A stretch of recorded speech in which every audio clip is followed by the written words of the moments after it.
As soon as we go online.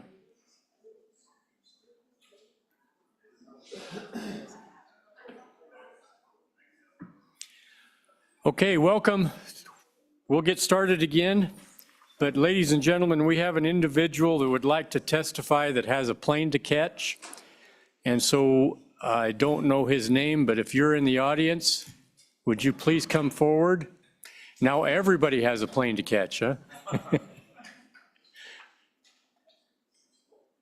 So please introduce yourself, and we'll take your testimony so you can. Do I need to push a button? We are live, yes, sir. Well, I wasn't expecting to speak today, but after hearing several questions from you gentlemen. Please introduce yourself. Please introduce yourself. After hearing questions from you all, I thought I might come up and say a few words. So my name is Douglas Henderson. I'm a director of government services for Westerman J.W. Williams here in Casper. We have sites in Tulsa, Bremen, Ohio, and Casper. My background is worked on the SRPPF project at Savannah River site in Aiken, South Carolina for about 10 years. Working on the salt waste processing facility and the MOX facility. Eventually, in the SRPPF project, as we continued that work, we had eventually signed it over to Fluor Federal Services to continue the build. In doing so, I was able to see the supply chain gaps that we had existing for building of glove boxes and various other materials needed for the plant. That being said, the current directive from the president and to bring back industry to the United States mandates that we have the capabilities to be able to build infrastructure, manufacturing, and grow the industry not only in nuclear, but also in other EPC builds for various industry participants that want to grow and build here in America. So with that said, I wanted to comment on some Mr. Representative Schmidt discussed oil and gas in Casper. That is true. Oil and gas is a staple of J.W. Williams, and it's what they've worked with for since inception in roughly the 1960s, as well as Westerman in Ohio. We see a lot of cyclicality. As oil prices go down, there's less money to spend for fabricators like Westerman J.W. Williams to be able to build, create jobs, and to grow the community. And so the fact that Radiant is looking to come here and grow not only in Wyoming, but other places in the country, BWXT and TerraPower is very exciting for Westerman J.W. Williams to be able to continue to employ fabricators, welders, and other craft employees to be able to come here as a community and grow their family and to maintain their family for the decades to come. I'm not sure where else you're going to get it. And the question arises, are we going to be serious about bringing industry back to the country? Or are we going to, just continue to stagnate and to be obstinate about, new technologies that are developing? We've got to ask ourselves those questions. There are security risks that you all have raised with regard to, let's say, spent fuel and various other things, but we've not seen any accidents in that space to where it has caused environmental damage or anyone else has been damaged from those type of things. So they're valid questions, but we do have to ask ourselves, what are we going to be? Are we going to be able to manufacture in the country? Are we going to be able to maintain the fabrication capability? Are we going to be able to grow and to be able to produce the power that we need for all these companies that are coming to America? Are we going to lead, the world in industry and to be able to really be the shining light, the beacon that we were at one time? Or are we going to continue to put up roadblocks? That's a question I think that we need to ask ourselves. And so I would say, again, as Director of Government Services at Westerman J.W. Williams, we are interested and we would like to partner with Radiant, BWXT, TerraPower, and various other industries that are coming to not only Wyoming, but other locations throughout the country. So if you guys have any questions, I know you raised some points. Mr. Schmidt, you in particular talked about oil and gas and the cyclicality and the losses of welders and various other functions that we have in the country. What's the alternative? I mean, we've got to grow. We've got to welcome the emergent technologies And those things that will allow us to become, again, leaders in the world of manufacturing, having the power to be able to get the manufacturing industries and build things in America that we once had. Okay, well, thank you very much. Any questions? Representative Riggins, please. Thank you, Mr. Chairman. I'm a big defender of that industry.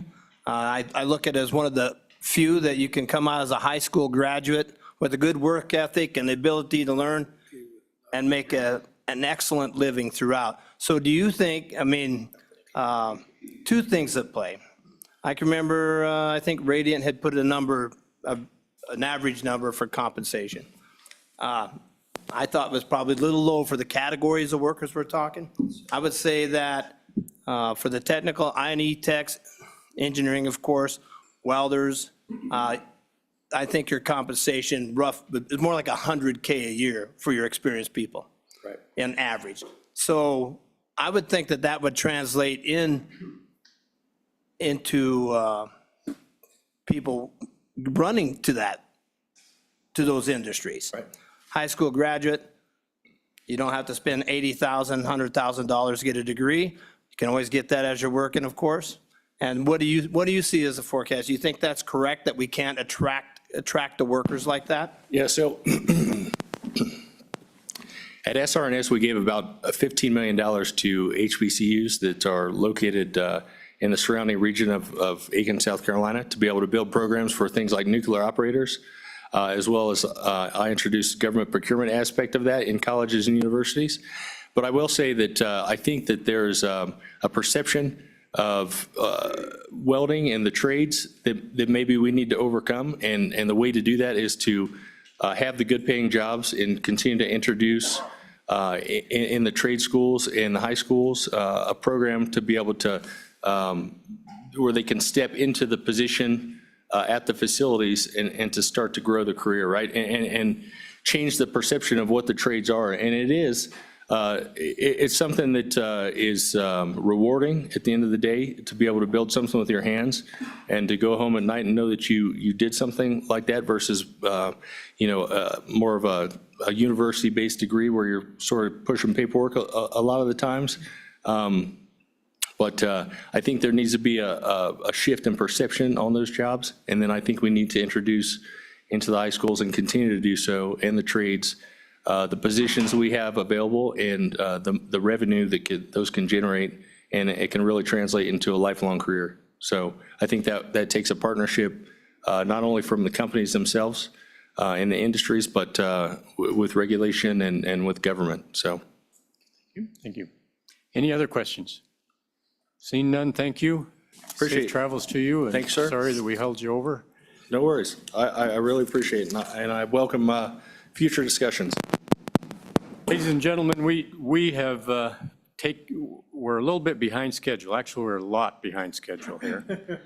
So those of you that are here for the Wyoming Business Council, which was scheduled for the end of this meeting, we have moved them until July, the first part of our meeting in July, because we're just not going to have time to be able to treat this topic fairly and still get to the Wyoming Business Council. So if you have attended today specifically for the Wyoming Business Council, we apologize, but we're not going to get to that topic today. So now we've got a number of elected officials here that we would like to hear their comments concerning Radiant. So all of those elected officials that are here, would you please come and take the hot seats, and we will take your testimony. And then after that, we will go on to security. But we want to hear from our elected officials that have graciously spent their time with us today. So, Mr. North, please introduce yourself and proceed. Mr. Chairman, I'm Dave North. I'm one of the county commissioners here in Natrona County. I'll give you a little bit of my background. I have been involved in safety, public safety one way or another, for 43 years. I'm currently sitting on the board of directors for the World Safety Organization, and I have been for the last 12 years. I also hold a certificate of being a chemical and hazardous management technician. So a lot of this stuff is very familiar to me. I've been involved with a lot of it over the years. You know, we're talking about something, this isn't a fledgling industry. The nuclear industry has been in place one way or another for over 80 years. And like a lot of other things, there were some serious problems at first. We look at what happened in Nevada when they were testing bombs and everything else as far as the fallout that was associated with that. There was a lot of things we learned, and we learned the hard way. But we did the same thing with oil and gas. You look back at the oil and gas industry and what we did around the turn of the century and how things have changed and how the safety factor has come so far. We've got all kinds of nuclear things in our county, in our state already. Everything from medical waste to in the oil and gas industry. NORM is a big thing that we have to deal with in all of our oil and gas. So we have it. We've been working on uranium mining in this state for years. You go in certain places in this state and you'll get pegged out as far as your radiation levels within 8 hours, just from the tailings from the mine that's out there. And if you want specific details, I can give you details on where those locations are. But the general public doesn't understand a lot of that. There's a lot of things out there that we've been talking about. Representative Campbell. Thank you, Mr. Chair. Mr. North, are you inferring that we have high-level nuclear waste out in our tailings dumps? I didn't say nuclear waste. I said Oh, okay. radiation. Well, There is a big difference between radiation and nuclear waste. And I am not apologize. Thank you. associating the two. I'm saying tailings from mines is what I'm talking about. Okay, please proceed, Commissioner. Okay, so sorry for that miscommunication. I didn't mean to go that way. But we have a lot of stuff. You know, the biggest concern that I've heard from my constituents is basically the long-term storage, or not so much the long-term storage from what would be produced by Radiant, but having a third party bring in storage to this area. And I understand that. We don't want to be bringing in a lot of nuclear material from other areas. So that is one thing that I think that would be a very easy amendment to the current statutes. We've already got the statute that allows them to store it if they're producing. We're producing a nuclear reactor in Kimmerer already. And from what I understand, they're looking at requesting other locations within the state too. So we're already talking about some of this stuff. This is not really a nuclear reactor. This is a manufacturing operation that's actually going to bring stuff in and out. That's part of their byproduct. And because of that, it's a little bit different. It's not quite the same thing. And I do understand 100% what our citizens are concerned about, what they're potentially exposed to, but the amount of radiation that you get from other things, and not just radiation, but also electromagnetic, are a whole lot more hazardous than some of the other stuff that we're talking about right now. Out of all the agencies, and I've dealt with a lot of them over the years, the Nuclear Regulatory Commission is the one that is the most regulated industry in this country. We're the most regulated in the entire world over all industries when it comes to that. They do take that safety as a priority. And there's not a lot of government entities that I put a lot of trust into, but that is one that I do believe is looking out for the best interest for the citizens of this nation and this state. With that, I'll be happy to take any questions. Thank you, Commissioner. Any questions for Commissioner North? Any questions? Commissioner, you're the voice of the people, County Commissioner. You're the front line government. Do you, as a representative of the people in Natrona County, do you go on record saying you support and you believe this should, that the people of Natrona County believe this is something they want in their backyard? I will tell you that the majority of my constituents that have reached out to me are in support of this. There are some that aren't, just like there will be for everything else. The majority of my constituents are in support of this. They're supporting of bringing in new manufacturing, bringing in new jobs. That's one of our biggest problems, is that we're losing our kids to going out of state. We're losing our industry. The oil and gas industry, yeah, it's been good for this state, but so has coal. Right now, we're not on the front line to that anymore. We once were, but in this county, we're not there. And we need to do something that brings back stable, good jobs, not only to a specific group, but this is something, when you bring in 250 that are good paying jobs, that's an exponential factor. You take that out to everybody else, and what that'll actually do to the community and support the community as a whole. And I do think that would be a good operation for the county. All right, thank you. Representative Schmidt, please. Thank you, Mr. Chairman. Mr. North, thanks for being here. What's the size of your constituency, population? 80,000? 80,000? How many have reached out to you? You said the majority of the folks that have reached out to you are in favor. How many would you say that is, that have reached out? I can't give you a hard number on that, but I will say that the response has been approximately 5 for, and 1 against, if you look at the overall average Of the ones that reached out? of the ones that have reached We don't out. know what that number is of the 80,000.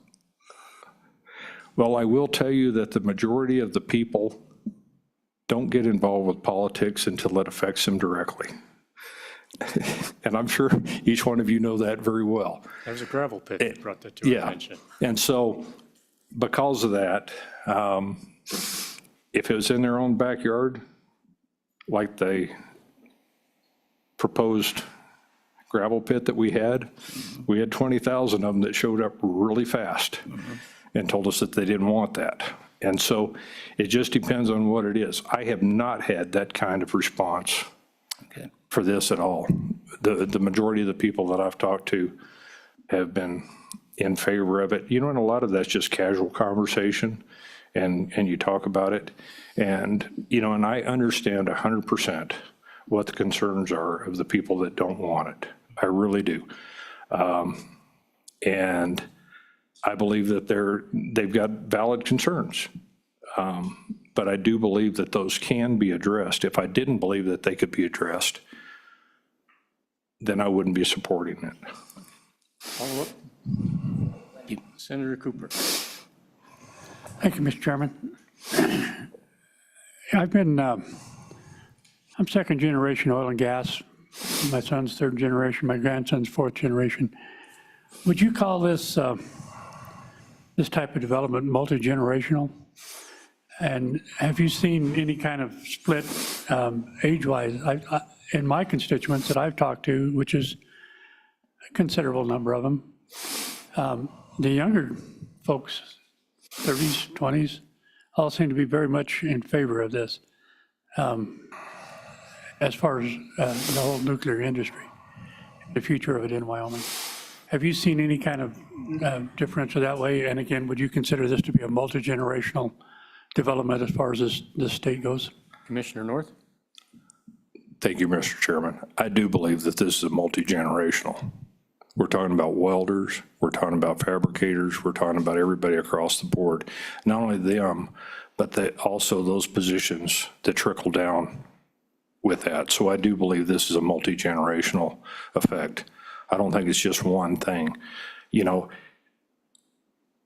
this is something that's, to me, is really fascinating because I look at what the possibilities are as far as this consistent energy supply, which we've all been talking about. We hear about that all the time, how we don't have enough electricity, how we don't have different things.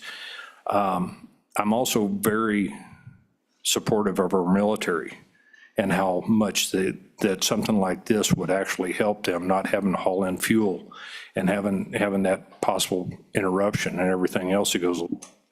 So it's across the board. It's not just locally. You know, and here in Natrona County, we have an airport that we can bring in C-130s on. You can load one of these things up and take it anywhere in the world with the C-130, and you won't have that transportation except from where the location is to the airport and then back. That's something that a lot of people don't realize.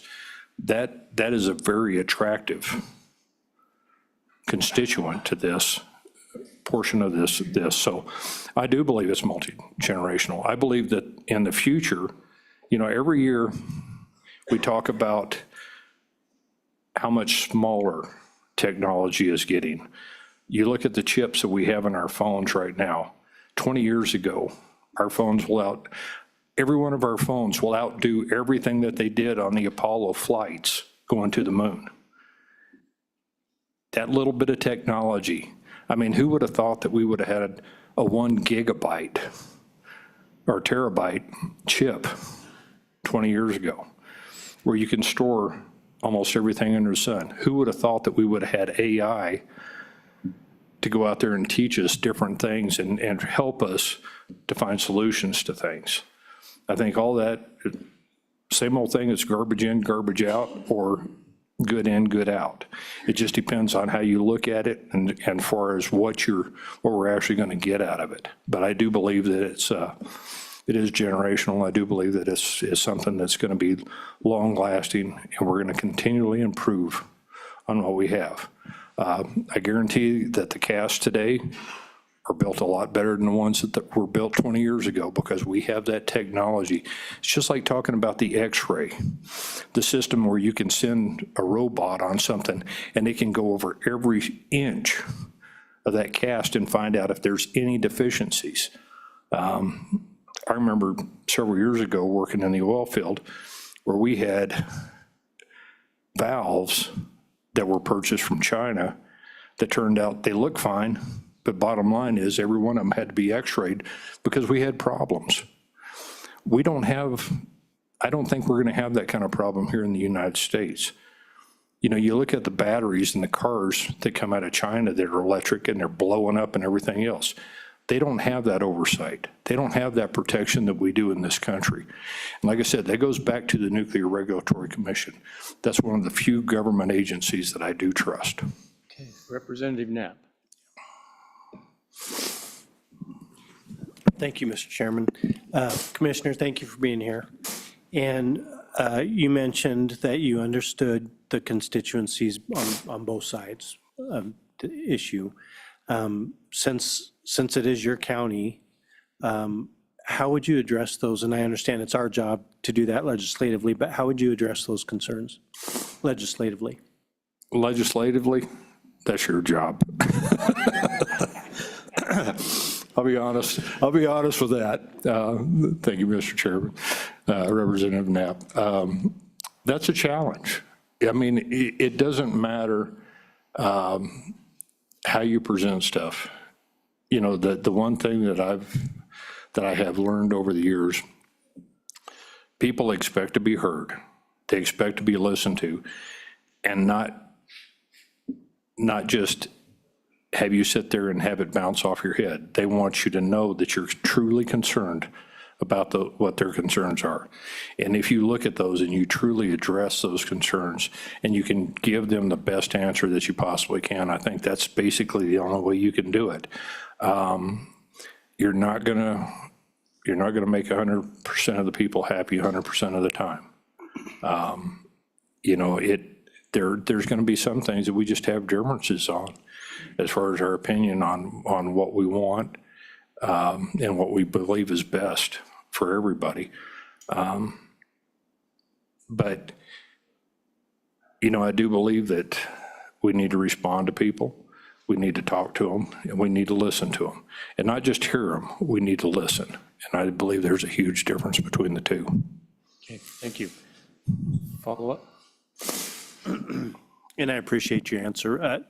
I know that listening to them is important. But if the constituency is worried about the storage of nuclear waste, there needs to be some solution other than a political one, correct? Yes. So I just wondered if you had any opinion on what to do with that waste or how to best solve that. Talk to Washington DC and open up some nationwide depositories for that, not suppositories, sorry. Little slip of the tongue there, Freudian slip, I guess, is what you might say. Okay, thank you. Strike that from the record. Commissioner, have there been any surveys conducted in Natrona County or here in Casper, bar none, about this project to see the favorability or non-favorability? There have been, I know one of our representatives has been working on, along with Radiant. I do not know what the results are from those conversations or anything like that. So, and I'm not sure what the concerns are. I think that's one of those that you have to know what the concerns are, not just whether they're, with surveys I've learned that you can make a survey say what you want it to say depending on how the questions are asked. And so I don't know how the questions were asked. I don't know what the questions were or what the results were. Representative Campbell, please. Thank you, Mr. Chairman. Thank you, Commissioner, for being here. I'm just trying to look, technology has changed. We have technology today that never even dreamed of. Right now, I have an issue going in my district where we're going to turn water into jet fuel. It's wonderful technology. We're going to hire 500 employees doing this creative new stuff. This is setting a precedent for Wyoming, because while Wyoming uses water in industrial purposes in different industries all the time, this will be the first time in the history of the state that we are actually taking a natural resource that is primary to life and turning it into fuel for Colorado. What we're doing with Radiant is also a first-time thing. You just got done explaining to me how when everything started, there was troubles. Well, this is the first of its kind. There has never been mobile nuclear generators before. This is not a nuclear power plant. It's a little nuclear power plant. Every one of these things that goes out has to have its own environmental impact statement. You know, they're concreted in. These aren't little toys. These aren't just, let's pull the cord and we got power. So do you think that we should embrace technologies? You know, I look at other technologies like what the Japanese are doing with ammonia. That's the reason I like hydrogen, because the Japanese are taking ammonia and mixing it into 2080 slurries and reducing the carbon footprint of a existing coal-fired power plant by better than 50%. There is a lot of new technologies out there. How do you think that we should pick and choose through those when it comes to possible endangerment of our ecosystems, our environment? I would like to remind you that the #2 revenue generator for the state of Wyoming is tourism, and that's $5 billion. So all the studies I've shown, there's a reason why there's not a national repository right now. But how do you think that we ought to treat holistically, all of these new technologies that are bombarding our state? Commissioner? Mr. Chairman, Representative Campbell, there are portable nuclear reactors, and they're called submarines. We also have them on ships. We do have technology. Minimizing that is a different, I mean, it's not exactly the same thing, but we do have that technology and we've been using it for a long time. There are things that are out there that, as far as the technology goes, it's not necessarily 100% new. It's just a change in application. And that's where the difference comes in. It's just like having a car, you know. Back in the 60s, for those of us that remember that, you know, everybody wanted bigger, stronger engines, you know, 454s, 460s. Now what are we looking at? 2.4 liter engines that do the same thing. So technology is there, and it's not a matter of changing the technology, it's a matter of modifying the technology so this is more efficient in the operation. And that's, Yes, best practice, you have to look at that. You have to make sure that safety is the number one priority, no matter what we do. And I'm a firm believer in that. If you can't do it safely, then we shouldn't be doing it. Okay, let's go on to the mayor. Mayor, thank you for being here. Mr. Chairman, thank you. Mr. Appreciate Chairman? the opportunity. Please Mr. introduce Chairman? yourself. Mr. Chairman, Oh, Commissioner, wait, we have a question from the Sorry about virtual that. reality here. thank you. I'd have my hand Representative- raised for a bit here. I'm sorry, I didn't see that, Martha. That's okay. That's all right. That's right. Thank you, Mr. Chairman. Thank you, Commissioner. I just want to make a couple comments and have you respond to them. There was some discussion about listening, which is obviously very important in this process, but there's also the process of education. So we've heard a lot today that I think was probably new to a lot of people. Some of us on the Minerals Committee have heard a lot about the regulatory process through the Nuclear Regulatory Commission. We heard a lot today about the extensive process for permitting, how much time it takes, how much effort is put in, how we really design these programs in that process, and they're designed towards safety and security. Would you not agree that part of the responsibility of leaders in our communities is to help educate with accurate and clear information about the nuclear sort of space as it exists right now in the U.S.?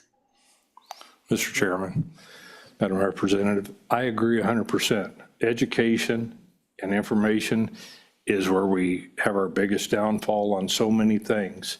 And I do believe that that's something that we need to address by getting that information out there. And that's something that this is a new procedure, new way of doing things. And we do need to educate the public as far as doing that. I know Radiant went down to the Zion Zone here and actually put on a demonstration to help educate some of the kids as far as what they're actually looking at. That's the kind of stuff that I do believe that we need to do. We need to educate and get that information out. Not only to the people that are vocal, but to everybody across the board so that if they don't feel comfortable, I know every one of us have stepped out of our comfort zone from time to time and gotten into an area that we weren't very familiar with. And I'm guessing that probably every one of you, like myself, when you got elected and you went down and you got sworn in, you found out real quick that there was a whole lot more to the position than what you had anticipated. And I think that's something that we need to look at, and we do need to educate our public. We need to give them the information so that they can make an educated decision. It's not saying they're stupid, it's just saying that they may not have all that information. Give them that information. If they have all that information right in front of them, then they can make their decision on the information that they do have, and that's what they need to be able to do. Not rely on talking heads, not rely on us to tell them what it is, but give them that evidence and give them that education ability so that they are familiar with what's going on. All right, thank you. Martha? Mr. Chairman, one follow-up real quick. One follow-up, Mr. Chairman. Yes, go ahead. All right, thank you. I want to move to the issue of job availability, education. There's been a lot of talk about that, and some of it actually a little concerning to me about what we know is happening in our workplace. But one of the things we haven't talked about is let's connect this discussion on jobs with the timelines we've heard today. So we're talking about the jobs of the future in the years to come. And so it just dawns on me as a member of the Education Committee that we've worked really hard since I've been in the legislature to continue to grow our career and technical education programs. And the younger generation wants these programs. There's been a significant increase in the desire for these types of trade programs. And In addition to that, our community colleges are really very agile and ready to respond. And so I really don't see a problem here because we are already beginning to be set up and moving towards in Wyoming more accessibility for training for trades and offering that. And at the same time, we are seeing this younger generation actually wanting that. They are wanting more and more of that. In fact, more than we can provide. We are sort of running behind, trying to catch up in providing career and technical education schools, and because it's wanted by students and by parents. So by the time we get those in motion, as we are getting those in motion, there will be availability. And one of the things I see that's so huge is that there is an interest right now. Do you see that kind of interest and that kind of growth in career and technical education desires for students and parents? Mr. Chairman, Madam Representative, I do. Here in Casper, we have the Pathways High School. We also have a really good program up at Casper College that promotes a lot of the technical education. And those kids have an opportunity to go through and learn a trade. College is not for everybody. And especially today's world, it's different. It's not what it was when I was young. You know, that was the only way you could get ahead was by having a college education and going through and getting that degree. Those days are gone. Obviously there are some professions that you have to have that, but the technical experience in our trades is something that we need to promote continually. And I think I personally believe that's one of the drawing points to Casper is that we have those already set up here. We already have the trades schools set up between the high school and the college, and we're teaching those kids those trades right off the bat, and giving them the opportunity to go through and learn some of this stuff. So, Thank you, Commissioner. you bet. Thank you, Mr. Chairman. Let's go on to the mayor of Gillette. Good afternoon, Mr. Chairman and legislators. Thanks for giving me this opportunity. I'm going to take a little bit of time here to give you a little background of myself. I was born and raised in Gillette, Wyoming. My father was 35 years in the coal mine at Black Thunder, and I had the opportunity to work in the coal mines and then to go through and get through school. I had to go through the methane fields and pay for my education. So I have an intimate knowledge of what this industry is, and actually I'm very intimate with it. But Mr. Chairman, if I can, I have some remarks here that I'd like to read, and then I'd stand for questions afterwards, if that's okay with you guys.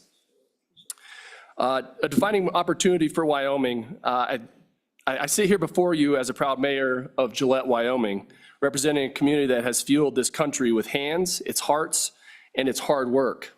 Today, I speak for a city that is not just proud of its past, but bold about its future. The world of energy is changing, but we're not standing by, we're stepping up. Gillette is ready to become the national epicenter of small modular reactors, microreactor manufacturing, and the next generation nuclear fuel development. This is not just a chance for our city, this is a chance for Wyoming to lead the nation, to create jobs, build supply chains, attract investment, and drive innovation from our soil, not someone else's. Gillette is positioned to lead. We have a proven, adaptable workforce built by decades of supporting the coal industry, a growing Gillette College ready to train the next generation of nuclear professionals, a united civic and business community that wants to build a future-facing energy economy. We're not here to just dabble. We're here to lead. I want to directly and respectfully address some concerns raised by the legislature. These voices matter, and I commend those who are doing the hard work of due diligence. Words like economic development and temporary waste storage must not become a smokescreen. If we're going to pursue this opportunity, we must do so with clarity, courage, and accountability. We must pay close attention to the Texas versus NRC case. The federal overreach in Texas shows why Wyoming must assert its authority and ensure state-based bonding and oversight. Demand answers on waste storage safety. Scrutinize returns on investment, ensuring public subsidies deliver real value in in-state job creation. Let me be clear. No one should be demonized for asking the hard questions. That's good governance. But transparency should sharpen our decisions, not stall progress. The stakes in the window of opportunity. Wyoming is in a horse race, and the other states are gaining a lot of ground. Texas, Idaho, Tennessee, they're offering incentives, infrastructure, and workforce pipelines to lure these same companies. If we hesitate, we lose these companies, we lose these jobs and this future to other states. That's why energy matching funds are not just optional, they're essential. These funds tell companies Wyoming is serious and we are ready. And we must support those who are willing to bring defense-grade innovation into commercial civilian energy applications, while still demanding accountability and transparency. A great example of this is BWXT, a well-established company that has built over 200 reactors and has fueled the US Navy for decades.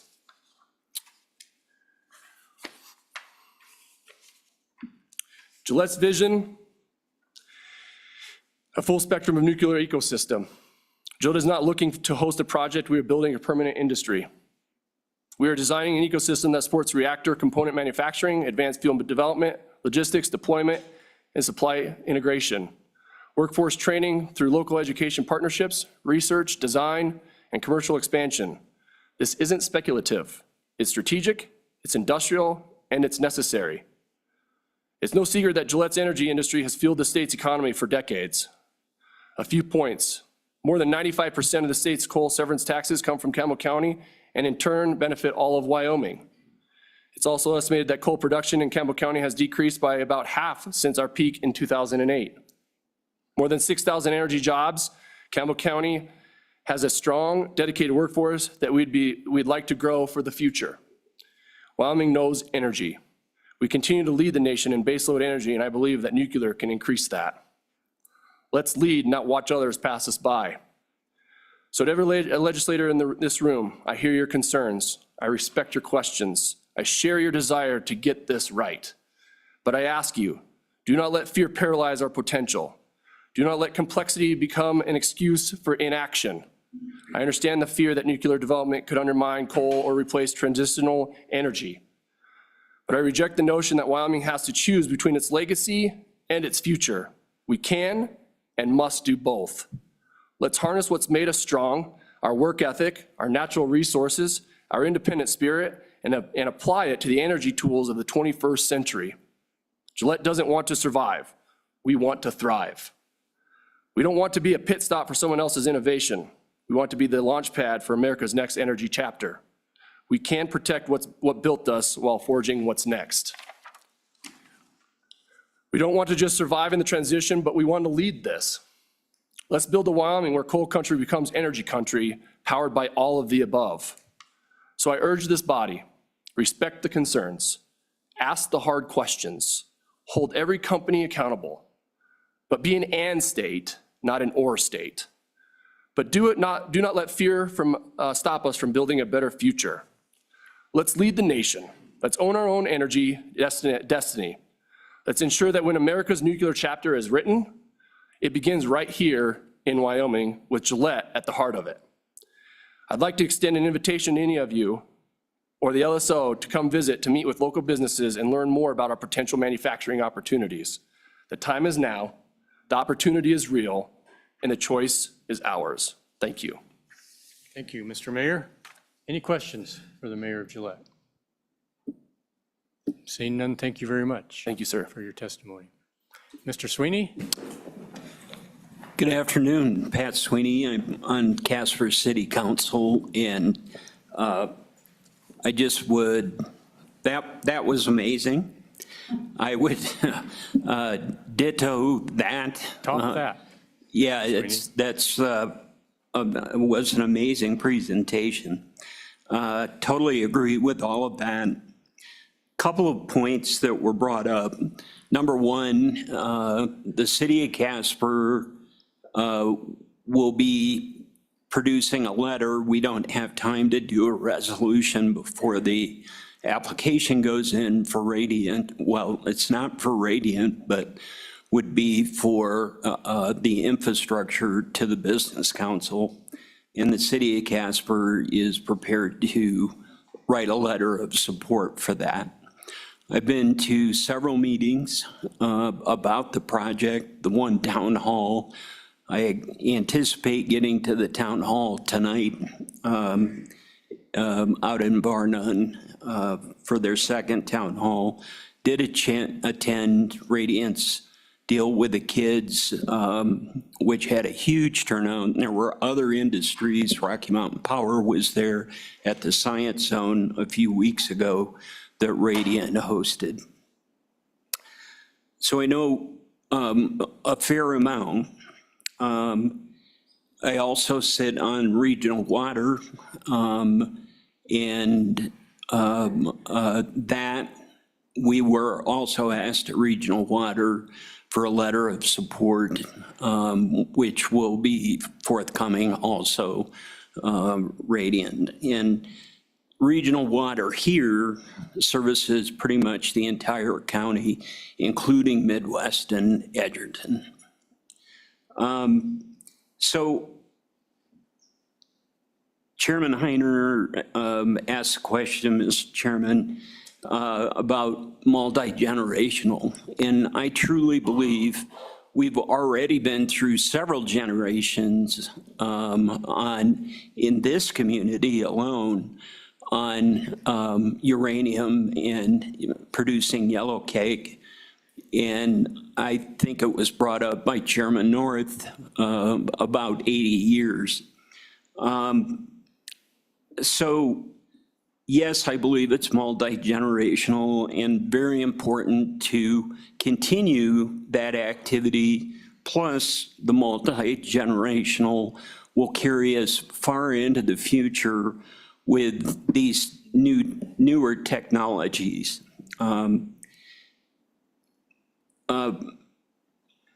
Representative Lawley asked a question on educate.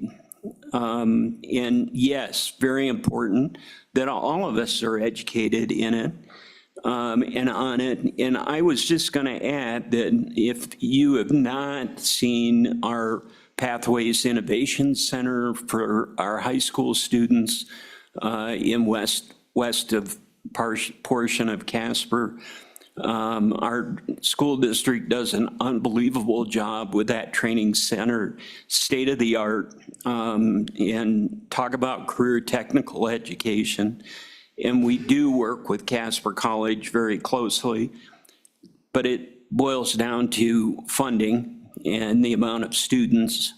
And our district is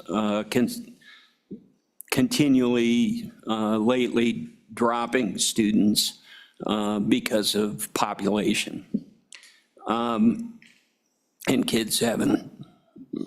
people having kids.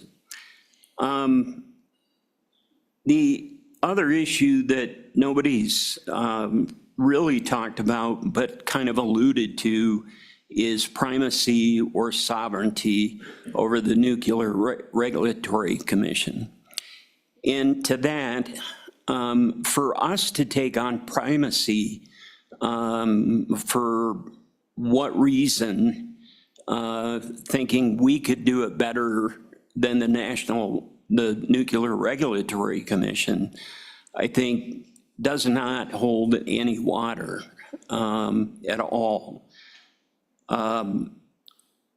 Just the mere fact on the storage, I attended a meeting years ago that Senator Anderson put together with the Nuclear Regulatory Commission when we were looking at being possible long-term storage for the United States, which I still believe could be a real possibility. And with the technologies that Senator Cooper talked about on recycling and remanufacturing and reutilizing spent fuel rods, why couldn't that be here in Wyoming and located probably fairly close to the site? So yes, we've got to be concerned about the storage. Yes, we've got to be concerned about, how we put that into law. But we can't discount utilizing the Nuclear Regulatory Commission on all of those things with their expertise and knowledge. There has been, Mr. Chairman, as alluded to, there is a survey that Representative Alaman has done. I live in his district, and I will tell you, I don't know the results. All I know is at Regional Water the other day, he said that the results, he just quoted that the results were negative in his district against Radiant. I don't know how many results he got, how many surveys he actually got back. It was an online survey. I will tell you that it all depends on what the survey says, and my opinion was very slanted towards not approving, in my opinion, when I took it. I didn't answer it the way he probably wanted, but I am in favor personally of the Radiant project and the projects that the good mayor of Gillette talked about. I think L&H Welding has done a terrific job of producing additional industries. With that, so there is a survey, somebody might get a hold of Representative Alaman, and perhaps Representative Lean might know results, but I can't, I don't have that. So with that, thank you for your time. This was very educational today. I learned a ton, and I thought it was good for all of us. Thank you, Mr. Sweeney. Any questions? Start over here with Representative Riggins. Thank you, thank you, Mr. Chairman and Councilman. Do you get a sense with your interactions when you're having a conversation about this subject that the public knows where we're at in this process? I think they get the sense that we're hurtling along, and 5 weeks from now, they're going to be pumping them out. But there's still a lot of opportunities to comment. There's a lot of opportunities for legislators to waffle back and forth yet. So what are you getting a sense of their timing on this? Thank you, Mr. Chairman. Thank you, Representative Riggins. It's moving along fairly quickly, in my opinion. I hope people will continue to go and listen to what Radiant and ask the hard questions. I thought you guys, the panel, asked a lot of difficult questions today of Radiant in particular. Well, all the panelists, honestly, was great discussion. And I thought he did a great job. And could it have been further? Maybe so. To Representative Campbell's questions on transportation, I know meetings I've been at, they're going to have their own transportation company, not to sub it out. But there's so many more hurdles to get through on the timeline. But I agree with you. People I'm talking to, and maybe I'm living in a vacuum, there are some that are extremely negative. But the majority of people I talk to are pretty excited about the opportunities that it's going to bring. And of course, we should be concerned about the long-term storage. My fears have been alleviated. So I live in North Casper. I'm in, when we get the northerly, north to south winds, I'm in a direct glide path. I'm not that far away from Bar None. Am I concerned? If I lived next door, would I be concerned? No. I do not live in Bar None. I want to make that clear, but I'm probably 3 miles And in Casper, as you well know, that's probably 30 seconds away on a windy day in North Casper or downtown Casper. So, but no, we've got to keep encouraging folks to go to the educational pieces and appreciate any help on that. Thank you. Mr. Sweeney, as a town councilman, can you speak in behalf of the town council and mayor of Cheyenne and, I'm sorry, Casper. In behalf of the town council of Casper and the mayor of Casper, are you all in support of this project and on public record say, yes, we support this? So the vice mayor is here.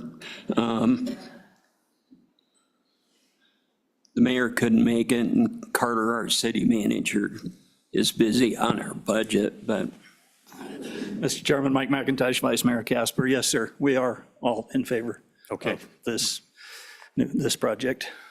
thank you. Any other questions? Do you have any other things you want to say, Vice Mayor? I do agree with the education portion. We need to do a lot more education for people. There's a lot of miscommunications out there as to what all this entails as far as safety and stuff. I've been a fan of nuclear energy since I was a little kid, studied it a lot, and I can tell you that it is the safest form of energy and the safest and most regulated energy in the world. So I'm definitely for it. It's where the United States needs to focus, like all the rest of the countries in the world. So All right, thank you very much. thank you. Thank you for your testimony, gentlemen. Mr. Chairman, I would just add, we're, as the city of Casper, we're relatively 65,000 within the city limits. We're not proposing shoving anything down bar none's throats. That is not what we're saying, just that the city of Casper is in support. So, Thank you, Mr. thank you, Mr. Chairman. Are there any other elected officials that'd like to testify? Seeing none, we'll move. Mr. Chairman. Mr. Chairman, Yes. could we have Radiant come up and explain that survey or poll or whatever it is we're hearing about that we don't know what the results were on? Maybe they do know what the results were. Mr. Wilson? Hopefully you have the answers, or you can make them up. Thank you. Mr. Chairman, I do not know the results of the poll. I will clarify, it is not a Radiant-sponsored poll. Representative of the county is pulling it together. I do have some concerns with that specific poll. I was at the Bar None council meeting Tuesday night where it was brought up, and about a third of the folks had not received it. It was forwarded to me, and I was able to fill it out just to see what the questions were. I actually filled it out twice just to double check to see if that was allowed, and it was. So I worry that the results, whatever they may be, actually won't represent Bar None. So Radiant is planning to complete our own poll towards the end of summer. Again, we're going through all these town hall events to educate the public, understand the general sentiment. So we'll hold our own poll. I've also been going door to door, started that yesterday actually, and we're going to do more efforts there too, because again, we heard a bit, not everyone goes to these types of town halls and things like that. So forcing myself a bit to at least them see my face and give them a chance. And I'd say in general, positive sentiment so far by just being in the actual Bar None community as well. So Thank you, Mr. Wilson. We've all seen surveys that were skewed and difficult to answer. yes. So, thank you. Thanks. Okay, thank you very much. We'll move on to physical security, and we're starting off with Ryan Alexander. Again, welcome back to the chair, Mr. Alexander.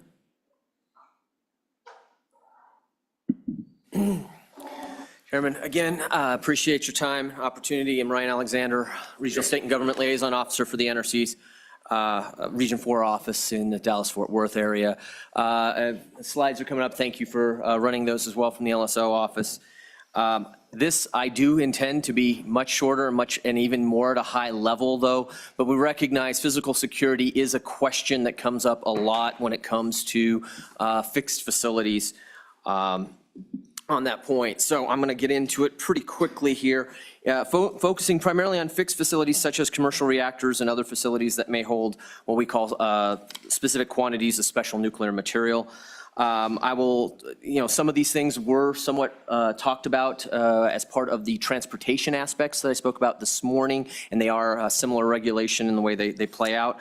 And I'll also touch on how the NRC is evolving in our requirements for physical security programs in the next generation of reactors that take into account the special elements and of those potential new facilities. And I'll move right on in. Next slide, please. So we get into an interesting concept, and I apologize for those in the audience, but the committee members have got it in front of you. The design basis threat. Preface on this first, as I mentioned in my first discussion this morning, the NRC does have, under the Atomic Energy Act, a special non-classified but security-related information that is sensitive that we cannot get into the specifics of. Everything that I'm going to be talking about today is in a non-classified aspect, of course, but all of these aspects are very well laid out in our regulations and our guidance. If you want to dig into it, I'm going to try to give you at a high level of what the intent of the physical security programs are for fixed facilities without getting into the specifics of the who, what, when, where, why, and how, if you will. And that would be the sensitive information. The underpinning of the NRC's security requirements for fixed facilities and other significant NRC license activities are described in Title 10 of the Code of Federal Regulations, Part 73. And specifically, that part requires that certain type of facilities, such as the power reactors and a few others that we call Category 1 fuel cycle facilities, must establish and maintain a physical protection systems, and they are systems, not necessarily individual plans, but whole systems, that considers what we call the design basis threat, and to be able to protect and facilities against, one, acts of radiological sabotage, and for certain facilities, the theft or diversion of special nuclear materials, some of them being including uranium-235. I'll go ahead and move on to the next slide. So, as you saw earlier this morning, I don't like to read slides, but in this case, I'm going to, because this is very important. The design basis threat as described in our regulations is specifically this, that licensees must design their physical protection systems that are capable of defending against determined violent external assault, attack by stealth or deceptive actions, including diversionary actions by single or multiple groups through single or multiple entry points with various attributes, assistance, and equipment. So it is a very comprehensive definition and what the licensees have to design their physical security protection systems against. Some of the points that are listed there that I just want to point out, the point that is well-trained adversaries. They are assumed that those adversaries would be dedicated and willing to exhibit lethal force and, quite frankly, receive lethal force in return.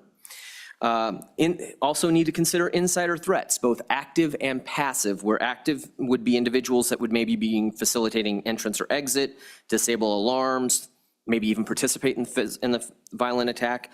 But they also have to consider passive insider threats, individuals that may have been working in the facility and are supplying information ahead of time to the potential adversaries. It also has to consider land and waterborne vehicles during any attack.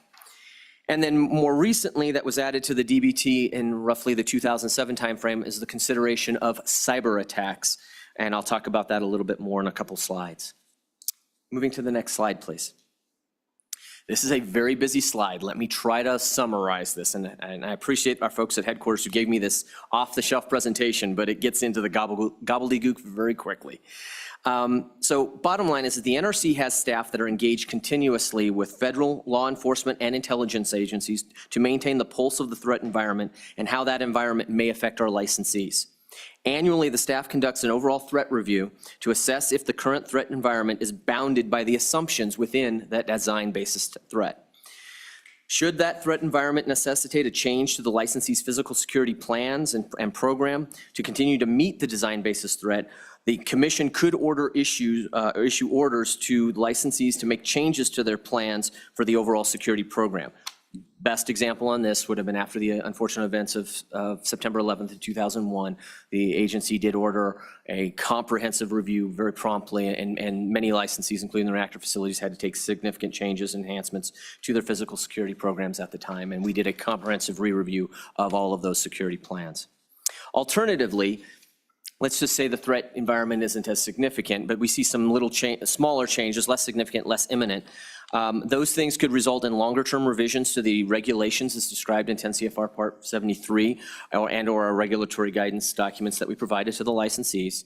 And then overall, once they have that understanding of what the regulations say as it relates to the DBT, licensees develop their plans, maintain their plans, and that the NRC does review those plans on a periodic basis, and any significant changes, we may have to approve those changes to those physical security plans as they go to implement.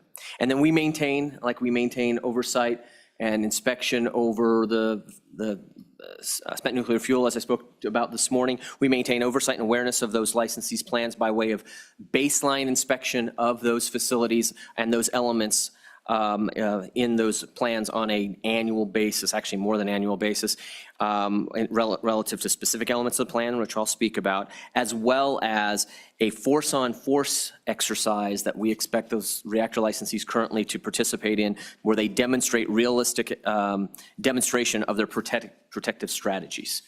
Those are quite an interesting evolution and exercise to watch play out, and I'll just leave it at that. Next slide, please. What's in this? Like I said before, the general requirements are in 10 CFR Part 73. Can't get into the details, but overall, we expect in those in the physical security programs that the plans and processes would establish and maintain the 4 plans that are listed on the, I'll call them sub-plans, if you will, that are listed on the right side of the slide, which I'll describe here in a couple moments. And they implement physical and process-related security components that are included in part on the graphic on the left. So the security officers, the physical barriers that are in place, the access controls to get through those various barriers for those individuals have an authorization and a right to get through them. Intrusion and detection systems, and then also consideration of like natural barriers, water, things like that, that may be where the facilities are considered. All of those go into the overall plan.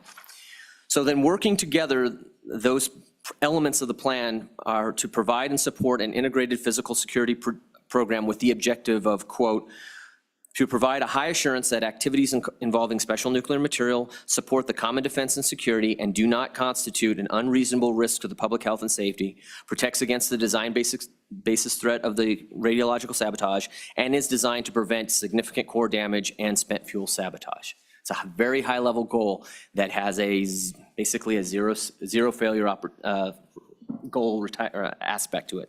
And for the reactors in particular, the program must, quote, ensure that the capabilities at the licensee to detect, assess, interdict, and neutralize the threats up to and including the design basis threat are maintained at all times. So it is a very high bar that we expect that the facilities are maintained in maintaining their security program.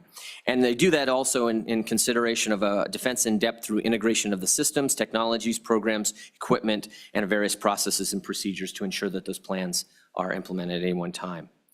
I will caveat this, though.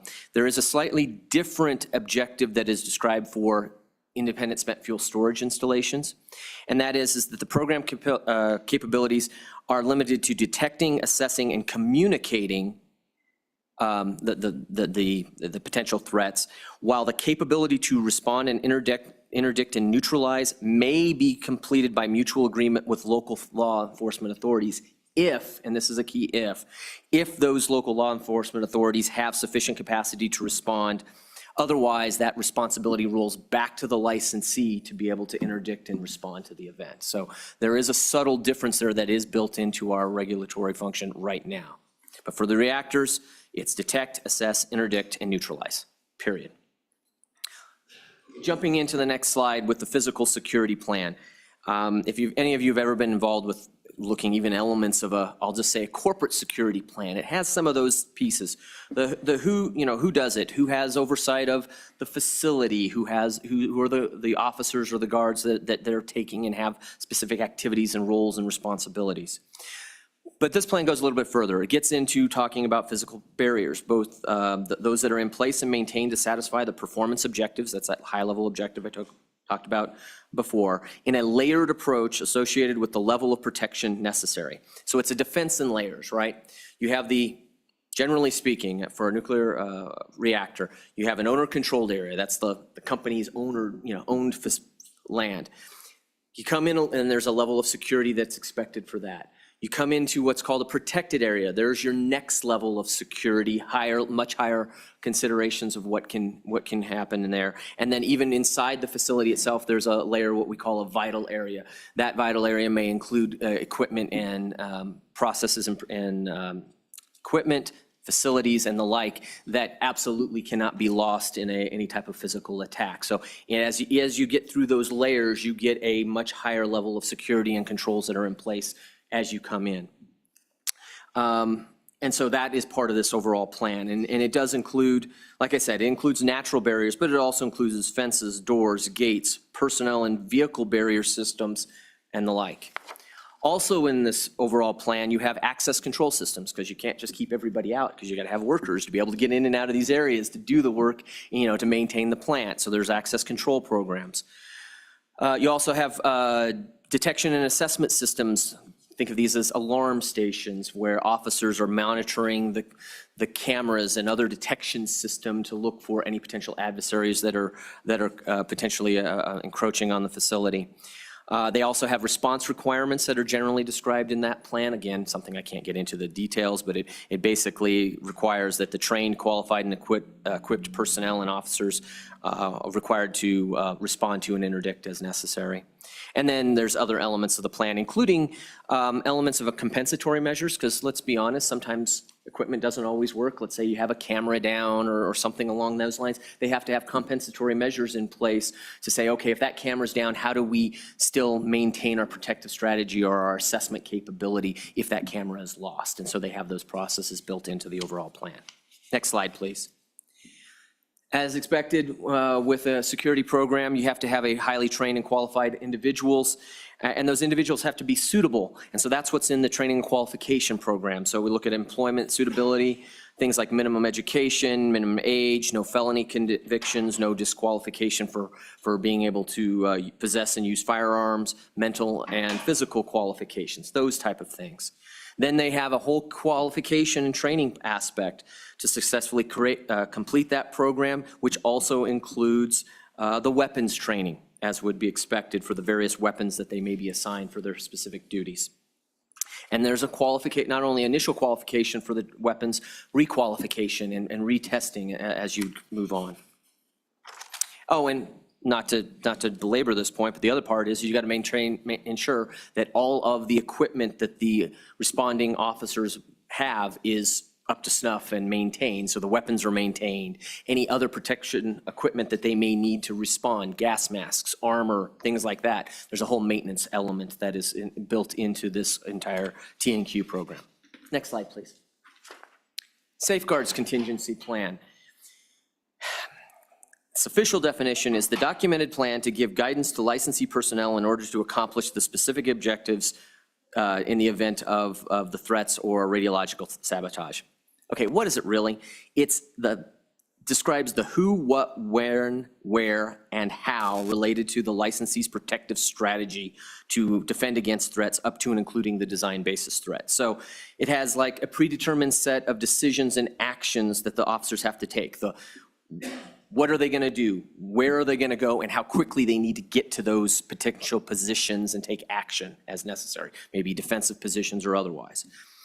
It has to identify the procedures and mechanisms necessary to efficiently implement those decisions. That's the how. How are they actually going to implement the plan? And then a stipulation as to who's doing it. What officers are supposed to stay at alarm stations? What officers are armed responders? What are officers that are to have a different role in the overall plan?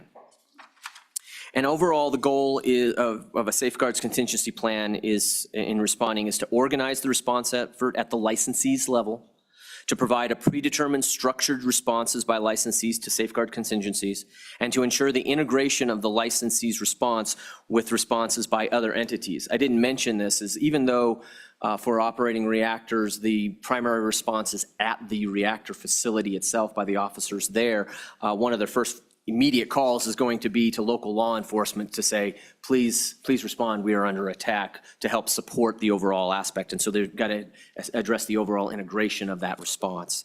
And then, of course, achieve measurable performance in the response capability, which is to deter, deny entry and access and sabotage overall. Slide 9, please. The cybersecurity plan, this is, like I said before, is one of the newer elements. We required in roughly 2007, and the NRC reviewed, the licensees developed, and then the NRC reviewed and approved all of the cybersecurity plans for all the nuclear power plants by about 2010, and we are actively inspecting those programs.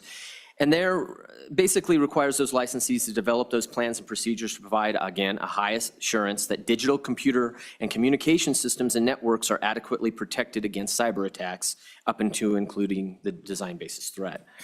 And it's really to protect the digital, computer, and systems and networks specifically related to a subset of the equipment at the site. It's that equipment that is either safety related or important to safety functions. Those are those functions relative to the operations of the facility to make sure that it can safely operate and or safely shut down and stay down and shut and cool down. But also that the cybersecurity is protecting against any challenges to the security functions.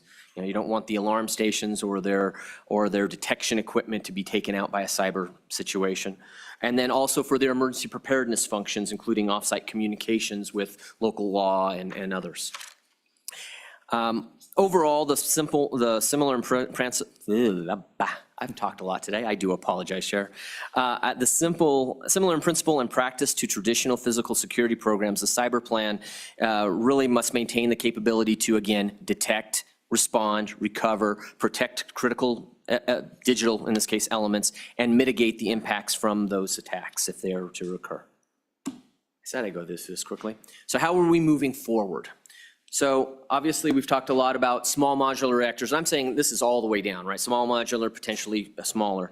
I won't go into the details, but it's recognized that many of the applicants that have described what their plans and their designs are going to start thinking about security as an integrated element to the design of the facility. And so for the existing plants, I won't say that security was an afterthought. I'm not saying that, but it was not necessarily built into some of the specific elements of the design of the reactor itself. Well, with these newer designs, you're starting to think about security and how that's being protected, you know, and built into the design of the overall plant.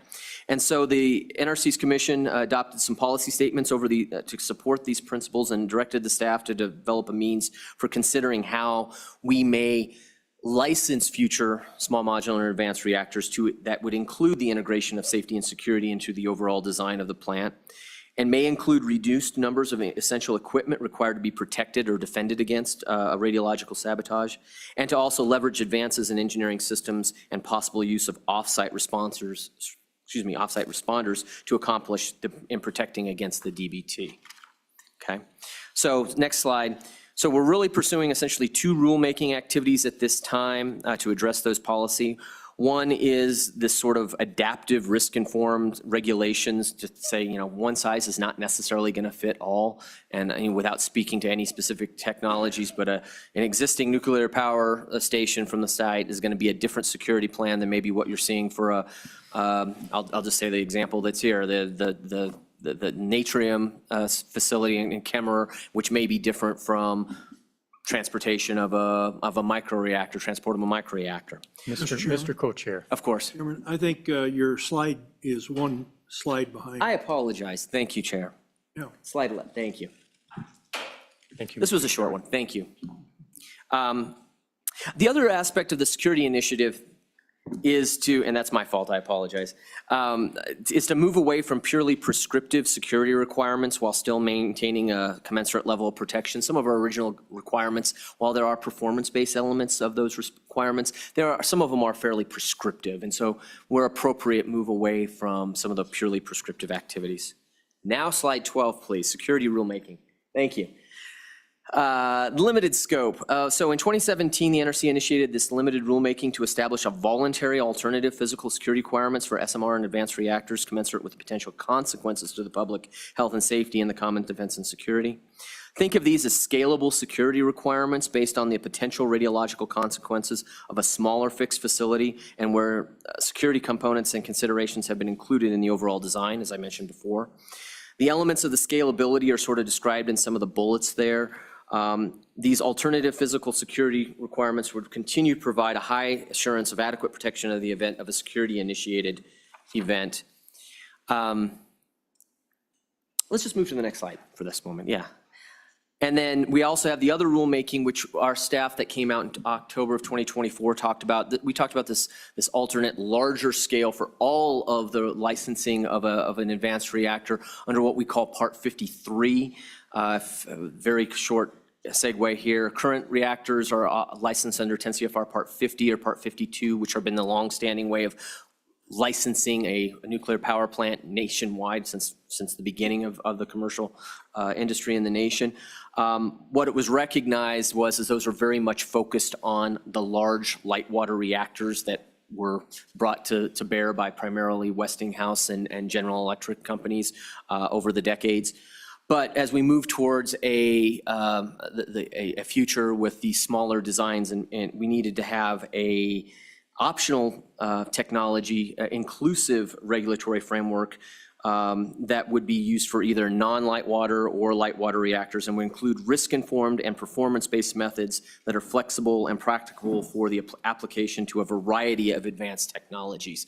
So what I'm trying to say here is since we're looking at our licensing process in general for all aspects of the reactor, we're not forgetting security as well. And so some of the elements and the flexibilities that are looked at in the limited rulemaking right now, we're also looking to fold into the overall Part 53 licensing structure should a potential applicant follow and want to follow that process. Right now, as some of you are maybe aware, of course, and I'll let them speak to what their application specifically says, but they did come in under the 10 CFR Part 50 license, which was, I will say, the legacy licensing process for coming in for a construction permit first, and if we then approve that, they would go to an operating permit application, and we would go through the review process for that as well. So they are not applying, Natrium is not applying under Part 53 in this case. Let's move to slide 14 in the interest of time. These next two slides, I try to quickly summarize where we are and where we think we are proposing to go. Currently, the security framework focuses on both prescriptive and some performance-based elements. Some of those performance-based elements are the design as the force-on-force exercise that I spoke to. That's one example of a performance-based element. The overall functions are to detect, assess, respond, which includes interdiction and neutralization, and is focused on those activities by on-site response officers. And the current rules also expect licensees to potentially have a memorandum of understanding with law enforcement to supplement, support their response. Not initial interdiction, but to support. But moving forward, next slide, please. Both the limited rule and the Part 53 rule are intended to propose to allow for greater consideration of those security elements as part of the overall design and integration of security features, much more focus on performance-based requirements vice the prescriptive ones, and then also to recognize that the security framework may need to be scalable and flexible based on the consequences of a potential security event. Licensee would still have the requirements to detect, assess, and communicate regarding a potential security event, though, as I mentioned before, the local law enforcement may, and I want to stress the word may, be the primary response organization for interdiction, depending on the capacity and the capability of the local law enforcement agency, excuse me. Last slide. I did not provide these ahead of time, and I do apologize, but we have a whole series of what we call backgrounder information on the NRC website regarding various elements of security. I just provided two here as examples that you all may be interested in going and look at. There's sort of an overall one on nuclear security overall as it currently establishes. And then we even have a backgrounder, 1.5 page document on what does the force-on-force exercise actually look at and how they demonstrate it. As I said, it's a very unique exercise, and I think is an appropriate an exercise for those on-site security forces to demonstrate how they could defend against and protect the facility from an adversary force that is highly trained. And with that, Chairman, I have completed my comments, and I welcome any questions. Thank you. Thank you, Mr. Alexander. Any questions for Mr. Alexander? Representative Riggins. Thank you, Mr. Chairman. At what point do these security plans have to be approved? Not until you have nuclear material when the construction starts, or before any of it starts, has to be submitted early on in the process? Thank you for the question, Mr. Chairman. Representative Riggins, generally speaking, those security plans are part of the operation. If we're talking about a license that is in that two-port license structure, the Part 50 structure, the overall security plans would be as part of the operating license application, so that'd be the second part. However, I know my recollection is that the construction permit application for that we've seen at others may have some general descriptions of what they intend and how they intend to meet the regulations once and if they are, get a construction permit, and then they're authorized to then put in for the operating permit. But then that would be looked at in that second phase.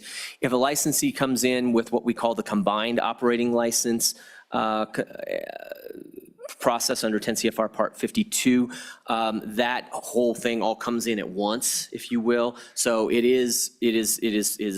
it's looked at, I don't want to say any earlier, but it's part of that overall larger application that would come in. But absolutely, before the material is on site, the security plan and processes would be reviewed and approved, and before they and being able to be implemented before the material comes on site.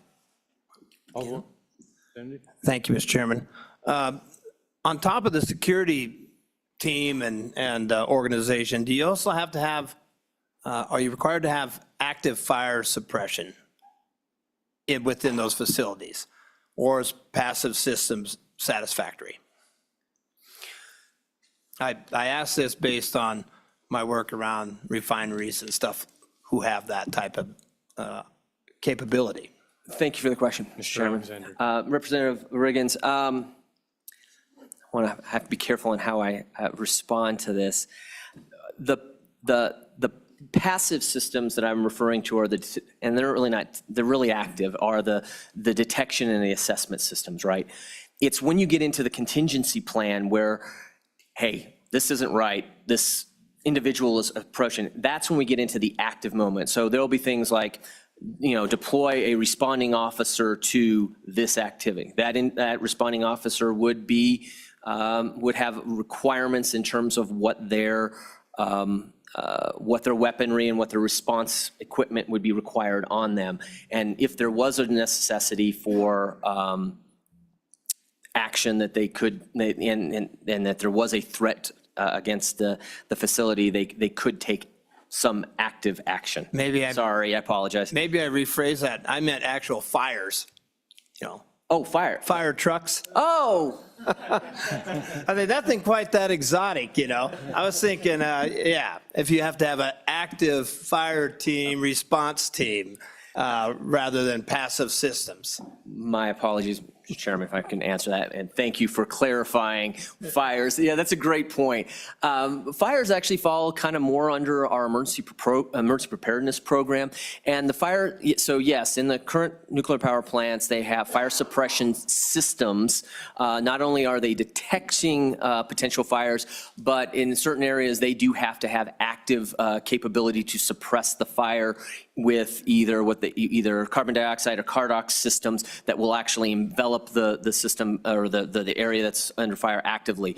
Additionally, nuclear power plants are required to have at minimum fire brigades, which are usually plant operators who are trained and are tested on a routine basis to go out and actually respond and fight a fire that may be beyond the capabilities of the responding Cardox systems or otherwise. And then in some cases, there are some stations, depending on where they are relative to distance from off-site fire authorities, that even have full-size fire departments on site. There's a plant in California and there's a plant in in Arizona, because of their literal distance from a larger municipal fire department, they have full accredited firefighting departments on site as opposed to just fire brigades. I will wrap this up with one more question. One more. So eventually, with the long-term storage, that will probably eventually happen. There is a chance that the original operating company won't be in a position to pay for all of this, or they won't be in business anymore. So who takes over those operations and maintenance of the security and other such stuff should that happen? Mr. Chairman. Alexander. Thank you very much. Representative Riggins. So as I mentioned a little bit at the beginning, there will be continuing requirements now and going into the future that if an operating company does not, it wants to go out of business or no longer take it, there'll be a requirement that they can't just walk away from the facility. They're going to have to transfer and go through a licensing process to transfer the materials that are on site to another company that has appropriate means and financial assurances that they will be able to maintain the materials. A good example is some of the decommissioned nuclear power stations, as they've completed their decommissioning and there's no longer buildings on site and all that's left is the dry cast storage facility, they still have to maintain the security and the safety of that facility. Some of those companies have decided that they wanted to get out of the business, the original operating company wanted to get out of the business of overseeing basically a dry cast storage facility. They have gone through a process to sell and go through the licensing process then to another company and then go through the licensing process that we have to go through to approve them to be able to take on that material. So it would fall back to the next company that has assurances for the oversight. All right. Senator Ross. Thank you, Mr. Chairman. I had a couple questions. Looking at the security framework summary and contemplating the last point, law enforcement can be primary response. It doesn't seem like in the circumstances that we're likely to have in Wyoming that the local law enforcement would end up being the primary response.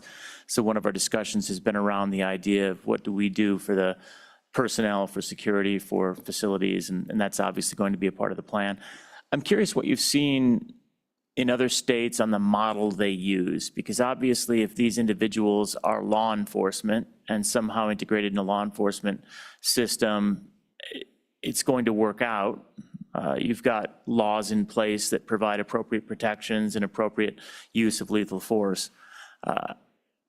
We have to explore a little bit how Wyoming statute looks on use of lethal force if you are not law enforcement. And I'm curious what you've seen elsewhere in the country to sort of resolve that problem. How have these employees that are the security personnel been classified such that they can act in that capacity while potentially not being direct law enforcement agency within the community? Chairman, if I can answer the question, thank you very much. Senator Rothfuss, I appreciate the question. It is a delicate question that has gone in some cases. Those particular operators have petitioned the state legislature to take action to I don't say deputize, but authorize and allow those individuals to do it. And in some cases, if I recall correctly, there's also an element of the NRC requirements where for different weaponry that is required that may be contrary to certain state law. And in that case, the NRC's regulations took over essentially primacy on that respect, and we had to address those on a state-by-state basis. Mr. Chairman, follow up on that. And that was actually going to be kind of my next question is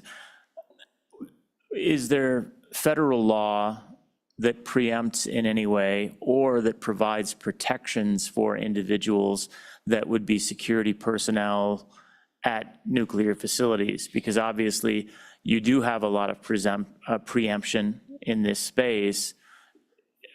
Is there anything that we should be looking at as we contemplate what statutory changes we may need? Mr. Alexander. Thank you, Chairman. Appreciate the question. Great question. I will be blunt. You've heard me talk about a lot of things today.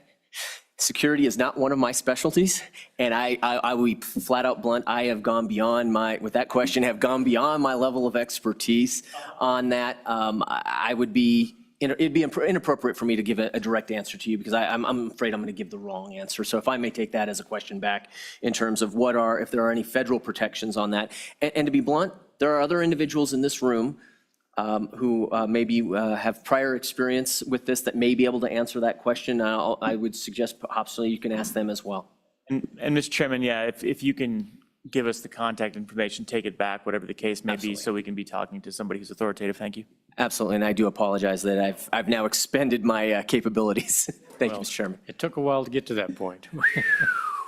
Are you sure about that? Mr. Alexander, you are a wealth of information, and I admire all of your knowledge, and thank you for being here. Thank you. Yes, Representative Tarver, yes, please. Thank you, sir. And maybe you already answered this question. I wasn't here to hear it. But so a typical nuclear power plant lasts approximately, it doesn't matter, 80 years, let's say. Is there a timeline on security for the spent fuel that they'll be storing? Is that a 100-year plan, 200-year plan, 500-year plan? And then that being said, if the nuclear plant is decommissioned at some point, who picks up the bill? Because the rough numbers I was told is there's going to be around 50 security officers. And then, of course, we've addressed, fire suppression. All of these maintenance items, needs, who's going to pick up this bill? Is this going to fall back in the state's lap, or how is this? Mr. Alexander. Mr. Chairman, thank you very much. Representative Tarver, thank you for the question.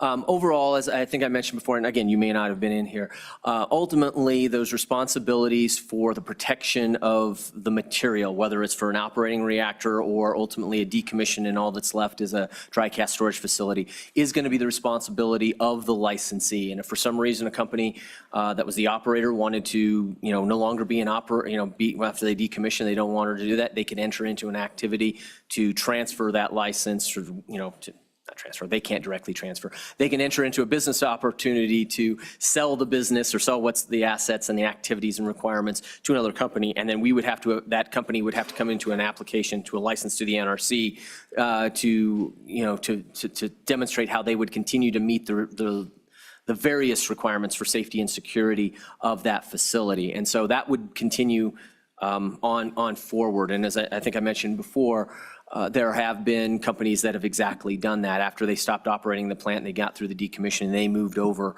and they sold it to a different company, and we went through the licensing process and it changed. Now, that said, the security required for an operating facility and the numbers, which of course I can't get into, the numbers and those elements are going to reduce once the footprint of the material that you have to protect against reduces down to a dry cast storage facility in that respect. So there is going to be a scale down, and there are multiple examples on that one slide that I showed that earlier today of the former nuclear power plants that all that's left is there's dry cast storage. They may have a very small security force that is and safety staff that are monitoring the facility 24/7 and looking at the radiation safety and security. Yes, sir. Follow up, Representative Tarver. Follow, Mr. Chairman. So the time frame answer is forever? If I may answer the question, Chairman, thank you. Representative Tarver, the question is forever, maybe, but a better way of answering that would be if the material is there and in the possession and has not been turned over to some other authority or potentially a repository, yes, for the life of the license of the facility. So, Mr. Alexander, you see no instance where the responsibility would default to the state per se? Thank you, Mr. Chairman, for that question, and I am not aware of any situation where that has even been a question of occurring. It has transferred in there. Thank you. If I may just make one last comment, I didn't mention it before. While I may be sitting here as a talking head for the NRC for the thing, I've actually been an inspector for the agency for now going on 25 years.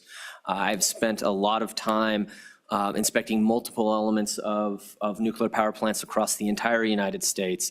And I really want to thank Commissioner North from Natrona County for his kind words and support of the trust of the NRC. There is, currently a staff of, like I said, 2,800 or so staff that are dedicated to protecting the public health and safety and the security of the folks in these facilities, whether it be for nuclear power plants or anything lower. And I know we really appreciate and we're quite passionate about what we do on a day-to-day basis. So we're open to having these conversations with members of the public, elected officials, anybody who wants to know, and we can just talk about what we know and what our experience has been. And so we really appreciate the opportunity to speak to you today and this week. Thank you. Okay, we have one more question from Representative Knapp.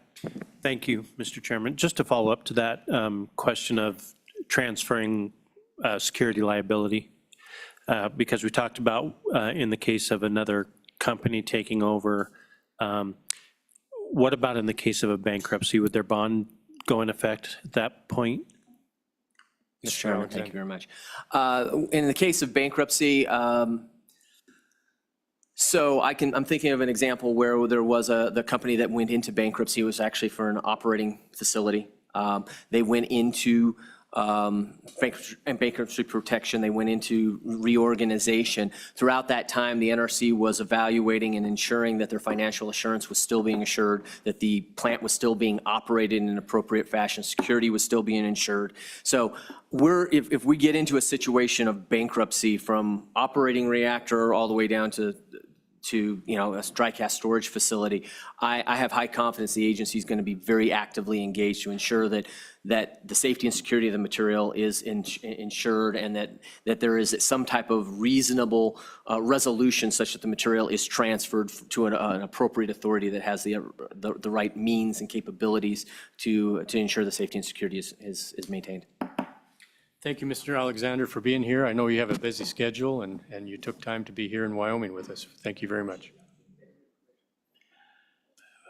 Mr. McNiven, would you come forward with your entourage? Oh, my goodness. Clean the place out.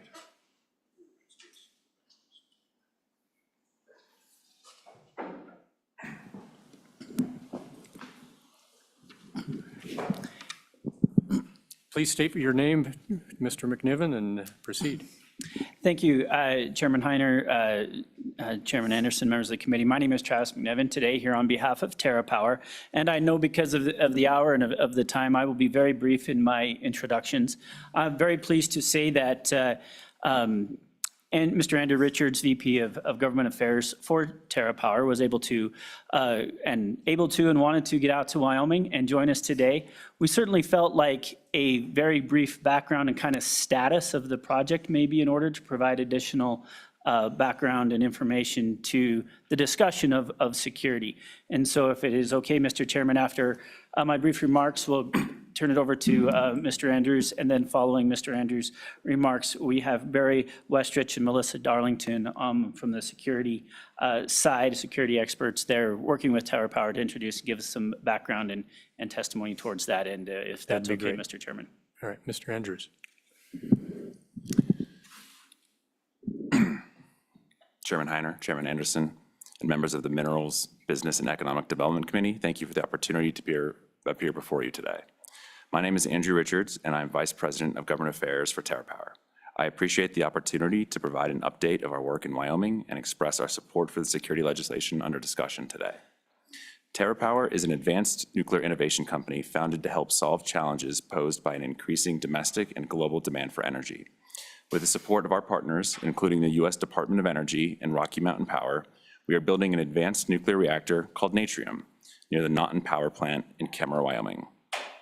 The Natrium reactor is a 345 megawatt electric sodium-cooled fast reactor paired with a molten salt storage system. Our reactor is fueled by high-assay, low-enriched uranium, which will be made of metallic fuel rods. The reactor is designed to deliver dependable, around-the-clock baseload power while also offering flexibility to ramp output up to 500 megawatts for 5 hours to strengthen grid reliability.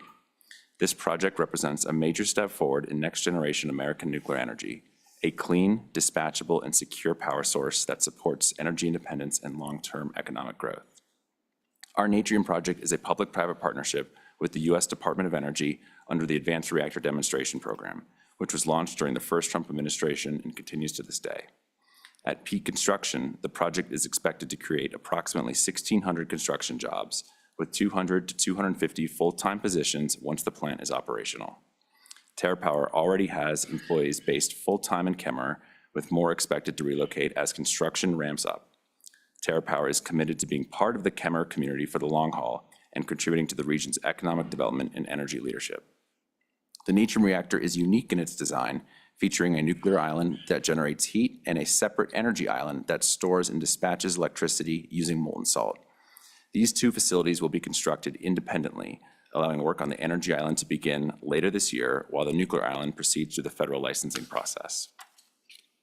There are three primary scopes of construction that will occur at the site: non-nuclear support facilities, which is occurring now, the energy island, which will start later this year, and the nuclear island, which will begin in a few years.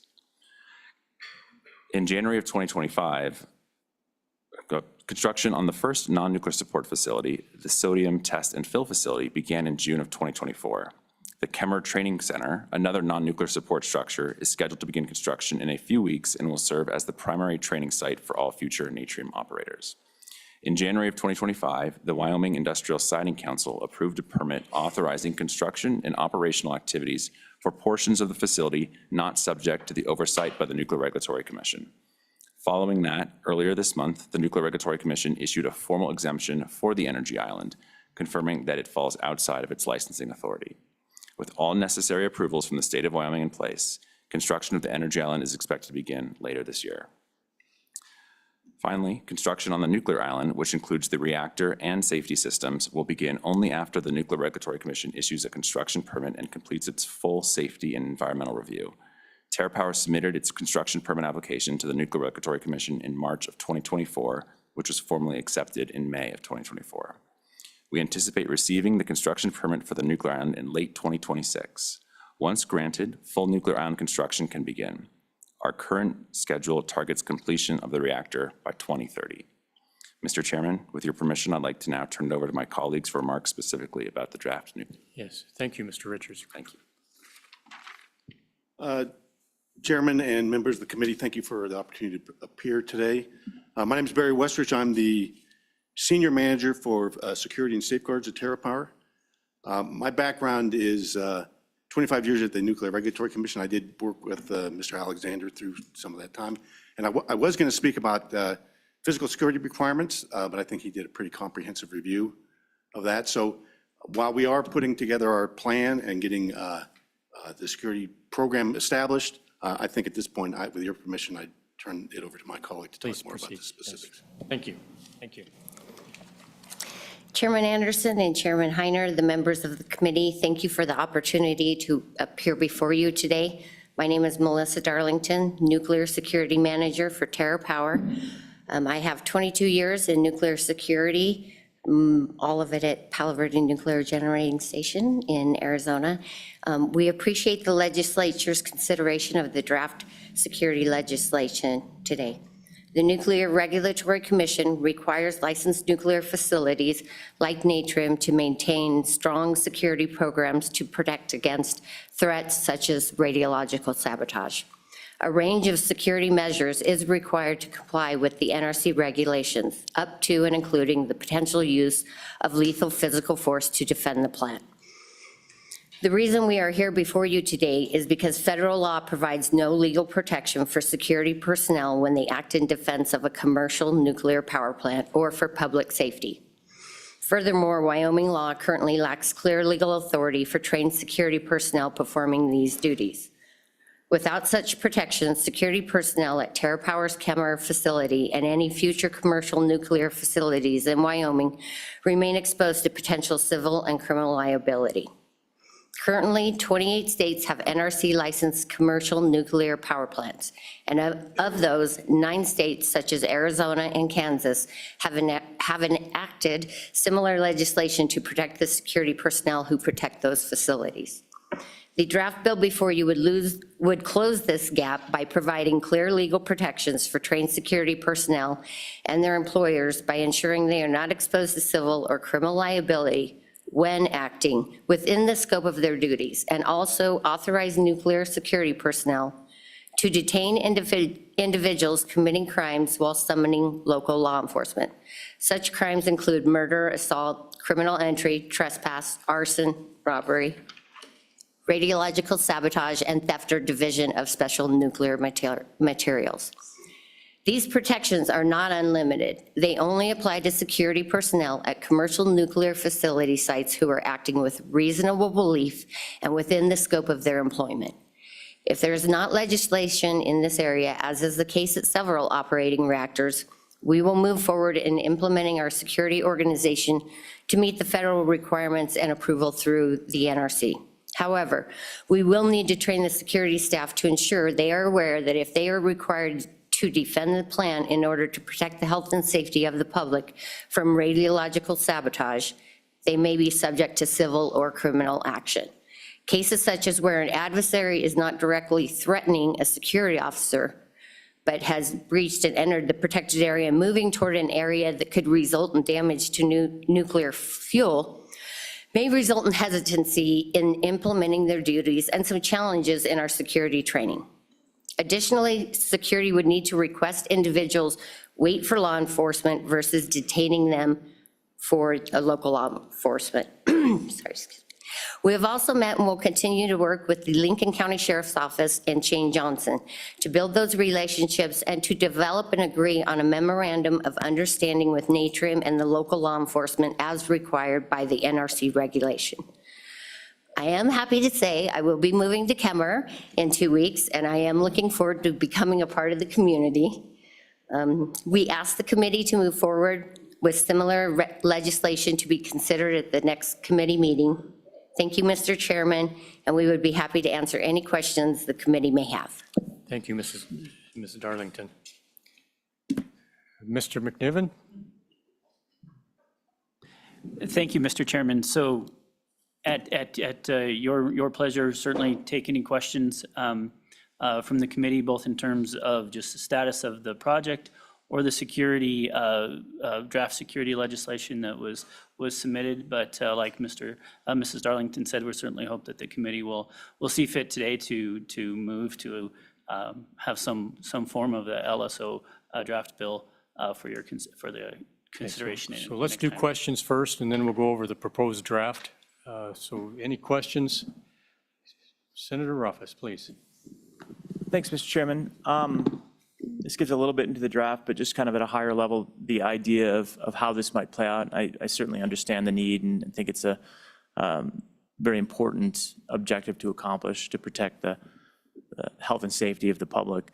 But the how do we get there aspect of it is an interesting question. We don't typically grant civilians the right to lethal force, and particularly when they're not representing the state or the community, when they're representing a corporation. And I was wondering how other states did it and have done it.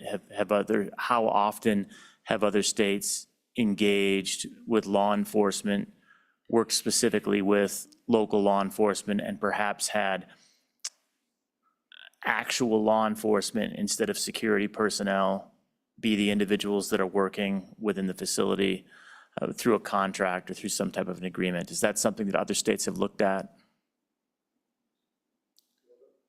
Ms. Darlington. Thank you, Mr. Chairman.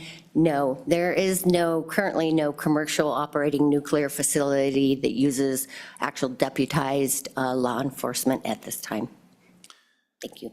And Mr. Chairman, follow up on that.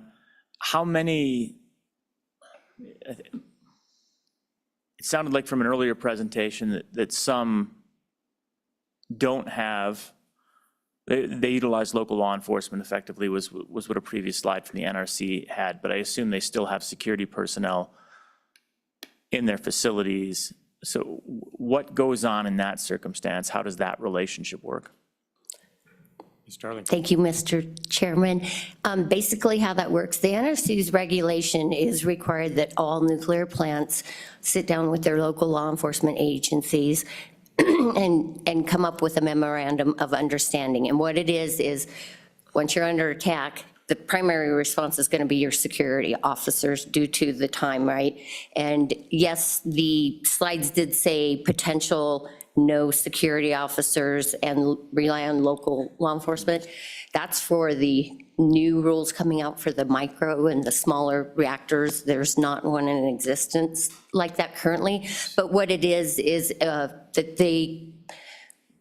we come to an agreement that they will come and support us, but, it may take 15 minutes per se, let's just say, for one officer to get there. And then within 1 hour or 30 minutes, they may have a SWAT team there. It's each nuclear facility, depending on the capabilities of their local law enforcement, each MOU is different depending on what support they can get. If that answers the question, thank you. It does. That's helpful. And Mr. Chairman, just to clarify, it sounds like no other state has operated in a way where they've effectively deputized those individuals that are acting as security personnel are not law enforcement anywhere in the country? Ms. Darlington. Thank you, Mr. Chairman. That is correct. Now, I can speak to what I'm familiar with in Arizona after 9/11.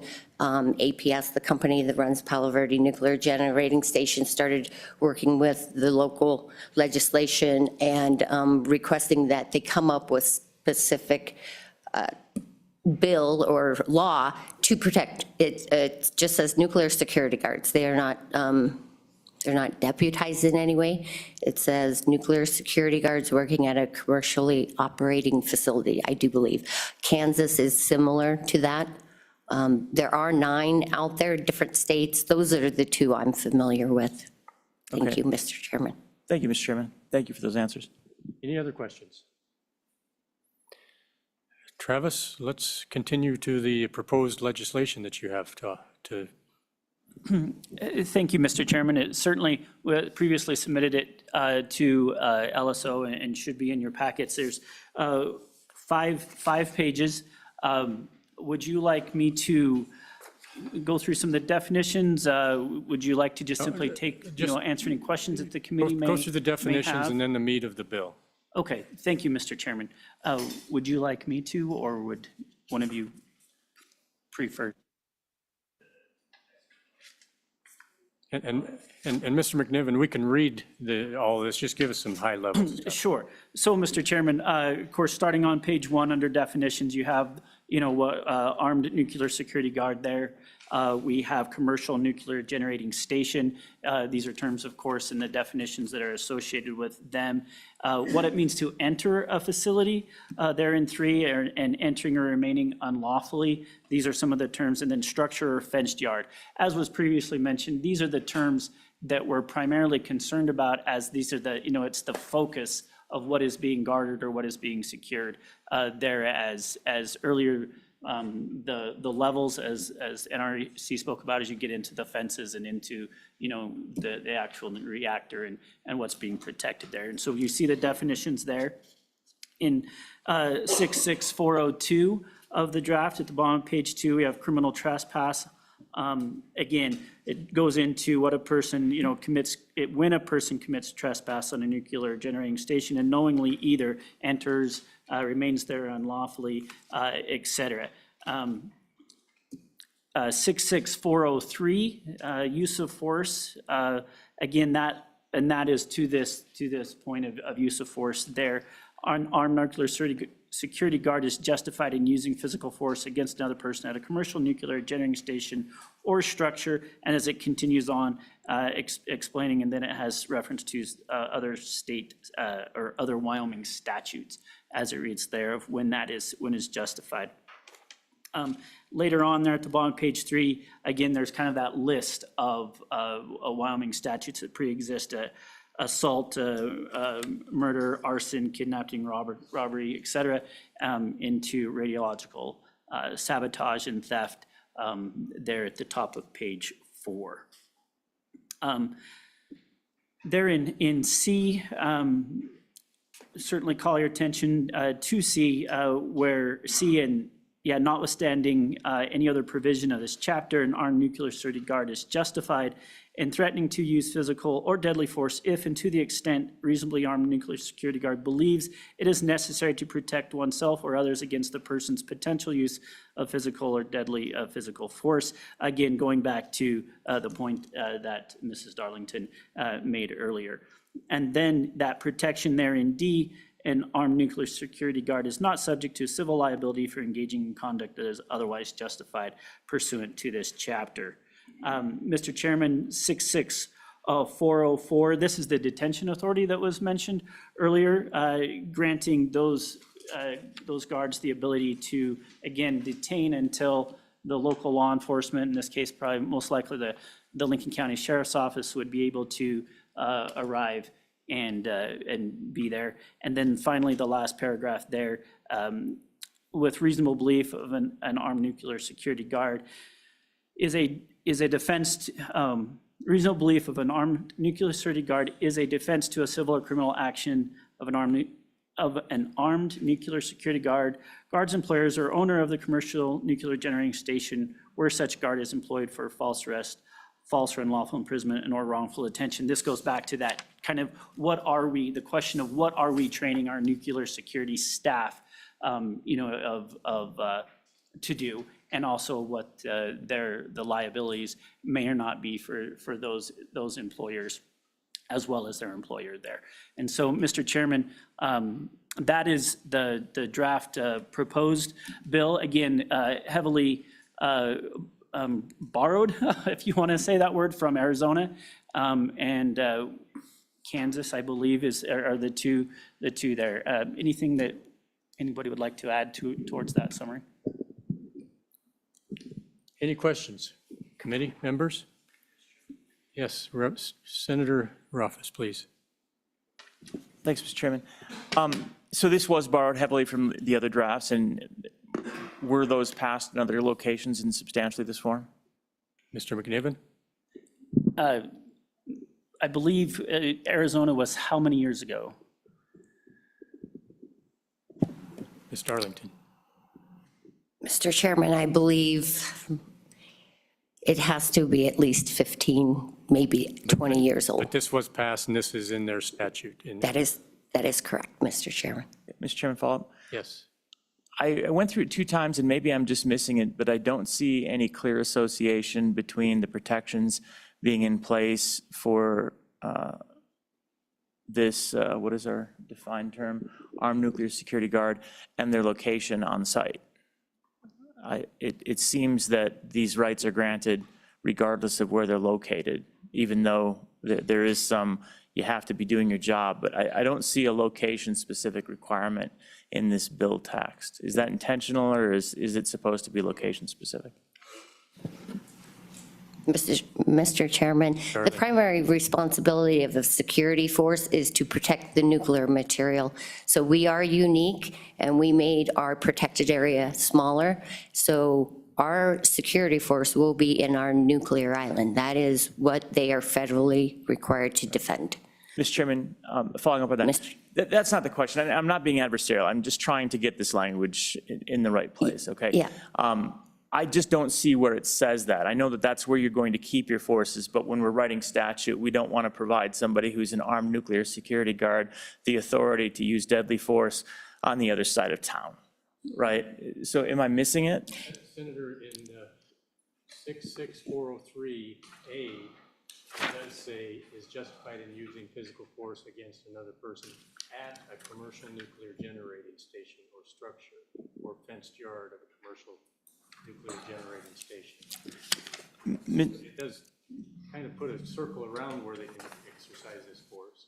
Mr. Chairman, I think that one says it. I'm not sure that carries through the rest of it. It might, though, and So maybe LSO could definitely strengthen this a yep. little bit for us. Yeah, I think so. Yeah. That is a concern, though. I just wanted to make sure that your intent was that this would apply on site, end of list. Okay. Mr. Chairman. Mr. McNiven. Mr. Chairman, Senator Rothfuss, yes, that is certainly the intent. Certainly would welcome any amendment to make it site specific. The intent is that nuclear island that is the part of the plant and the power that needs to be protected by and is permitted by the Nuclear Regulatory Commission. As you heard previously, the energy island can be constructed, built, it's a separate facility that does not fall under, the Nuclear Regulatory Agency, even though they're on the roughly, same 44 acres. Okay, and Mr. Chairman, that's an interesting point. So with this legislation, you even mean very specifically, in this case, only on the nuclear island, you walk off of that and you're a civilian when it comes to your law enforcement capacity? Mr. Chairman, that is certainly my understanding, and please correct me if Mr. I'm Chairman, wrong. I would say really on the site is probably, because they're going to be observing adversaries coming toward them. They may have means to engage just outside the nuclear island. So we wouldn't want to say, anytime you take a step outside the nuclear island, you can't engage an adversary. So I mean, I think it's within the site boundary is really more realistic, an option. Thank you, Mr. Chairman. And those nuances come into an interesting play. Where do you really draw that line? And so I understand those concerns. Thank you. And members of the committee, the way I think we envision this is if we decide to go forward with this piece of legislation, we will ask LSO to draft a bill draft. And then next time we meet in July, we will have that out for public comment and we will work that draft. So this, if we decide to go forward, this is where it starts, but certainly not where it will end. Yeah. There will be many amendments and revisions based on public input and based on what we do in our next meeting. And Mr. Chairman, on this one, if the co-chairmen agree, I think putting together a little working group to spend some time on it, and I would nominate Senator Nethercott to be a part of that. And I know that she appreciates that nomination, but Senator Nethercott is an expert in this space, having served as chairman of the Judiciary Committee for a number of years and understands the criminal code substantially. So I think she would be very beneficial, and I can almost hear her saying, I'd love to join. But that might be helpful on the first draft to try and marry it to Wyoming statute and get some of these concepts right. Okay, thank you. Thank you. Very good input. Any other comments or questions? Co-chair first, and then we'll go down to Representative Weber. Mr. Chairman, I'm wondering in that definition on page 1, commercial nuclear generating station, if we don't need to add Wyoming PSC in there somewhere. It talks a lot about the Regulatory Commission and various things like that, but I think this electric generation facility would come under the PSC. So maybe the working group can look at that.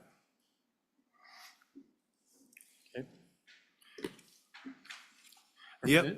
The other area I saw, and I see they go ahead and talk about it, but on page 3, on the first paragraph of 66403, the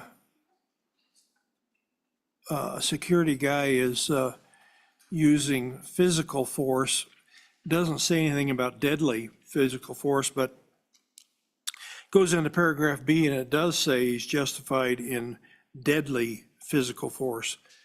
So I'm thinking that he's not just physical force, but it is deadly physical force since he's armed.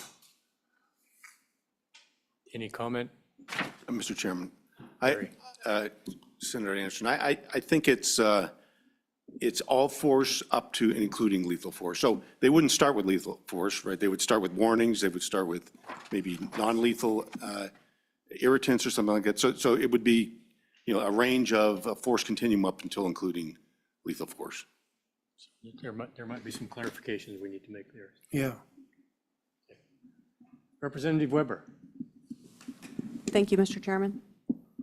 I have a couple of questions. When it comes to the security guards, I know that, well, I don't know. Have you talked to the sheriffs and the chiefs of police and gotten their input and received input on what they think of this draft? Ms. Tarlington. Thank you, Mr. Chairman. Yes, we have. Barry my peer here, I'm not sure where you're, he started engaging with local law enforcement before I came on. I've been with TerraPower about a year. We have had meetings with them and conversations with local law enforcement, Kemmer PD and Lincoln County Sheriff, and have discussed the need to continue to work together to, again, get that memorandum of understanding in place between us. And Thank you. the Lincoln County Sheriff is here, and we can call him up if we need some additional information. Okay. Follow-up? Yes, go ahead. Thank you, Mr. Chairman. On page 4, item D, it says the armed nuclear security guard is not subject to any civil liability for engaging in conduct that is otherwise justified pursuant to this chapter. Why not? Mr. McNiven? Are we shutting it off or turning it on? I did both, actually, It's going and coming. That, I'm going to certainly defer to Ms. Darlington, as that is kind of at the heart of the liability issue, and actually to Senator Roth's question as well, as, extending that to, and then this chapter as to what that applies to. Of course, the intent is in the course of their duties in the defense of that nuclear structure. But if, please, add into the Mr. why. Chairman. Yeah, so the security officers are defending the plant in accordance with NRC requirements. So they're required to mount this defense to satisfy the license that we have. So the idea is if they're performing those duties in a reasonable way, they would not have liability for those activities. Follow-up? Yes, go ahead, Thank you. Representative Weber. In a reasonable way? I don't know what that means. Well, I think it's what a reasonable person would consider, you're defending the facility, they have reasonable belief that the adversary was attempting to cause harm to personnel, equipment, to cause radiological sabotage. And so they would have to, I think in all cases, defend their judgment on why they believe that was an appropriate response. And Representative Weber, if there's some changes or modifications to that language, we encourage you to bring that forward. Mr. Chairman. Representative Tarver, please. Mr. Chairman, thank you. So, I don't know, maybe this is privileged information that we won't get, but does the NRC require an escalation curve? Do you start out with the rape whistle and then you work your way up to the machine gun? I mean, is this stuff that's laid out in your plan? Mr. Chairman, so in our security plans, I won't go into great detail. They are safeguards once we complete them. But it's really dependent on the situation, right? Most security, you can look, we provided a supplemental background information. It details all the requirements security officers per the NRC are required to train upon, but it is escalation of force, right? First is your command presence, but that depends on the situation. Am I in a sally port searching a vehicle where I'm close, or am I in a security tower in a bullet resistant enclosure and they're blowing up my fence and coming in?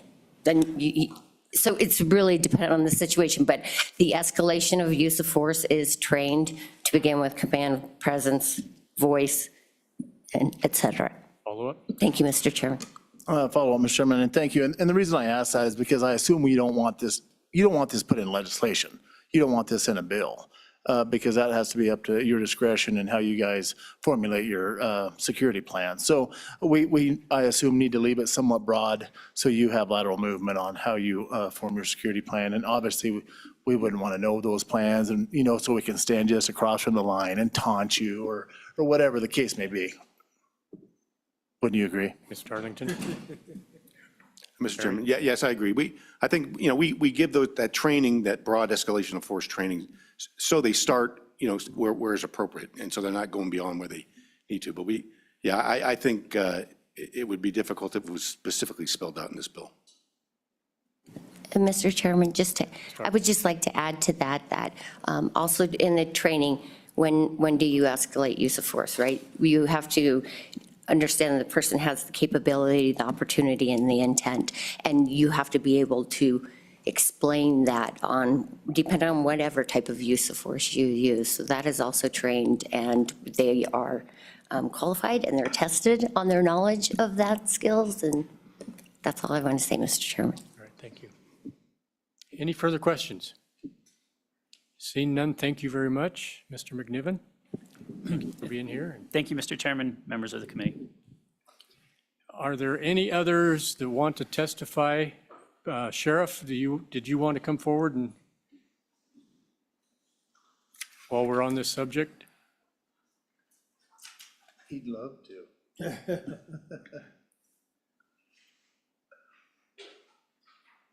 Thank you for being here. Thank you, Chairman. I appreciate the opportunity. I'll be very brief. Would you state your name, please, first? It's Sheriff Shane Johnson with Lincoln County Sheriff's Office. I'll be really brief, Chairman, about my involvement.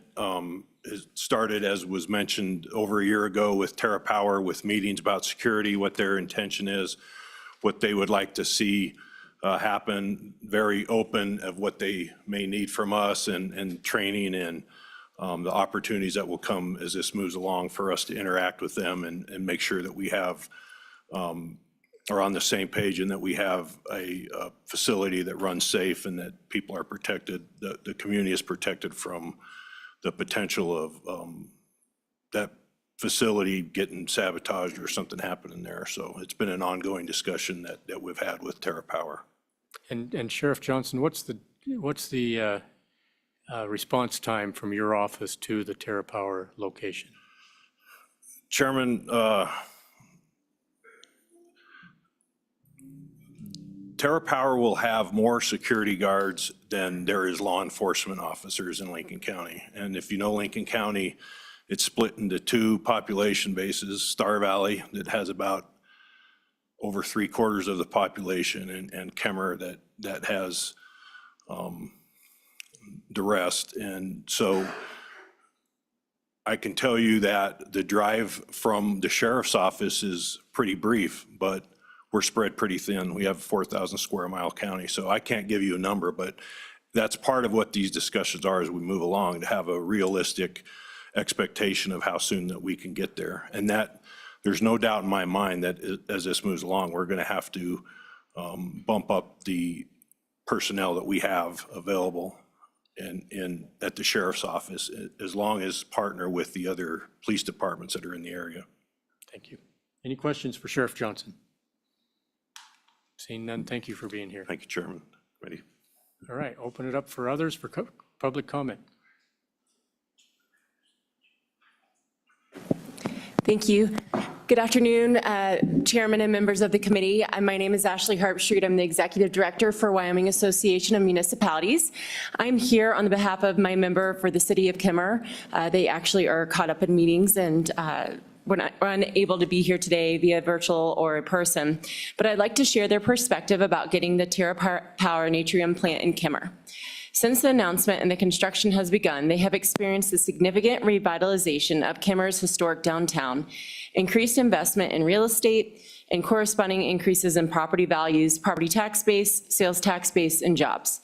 Recently, the Kemmer Operations coal mine had 28 layoffs, since there are 2 remaining not in coal-fired power plants are being converted to natural gas by Rocky Mountain Power.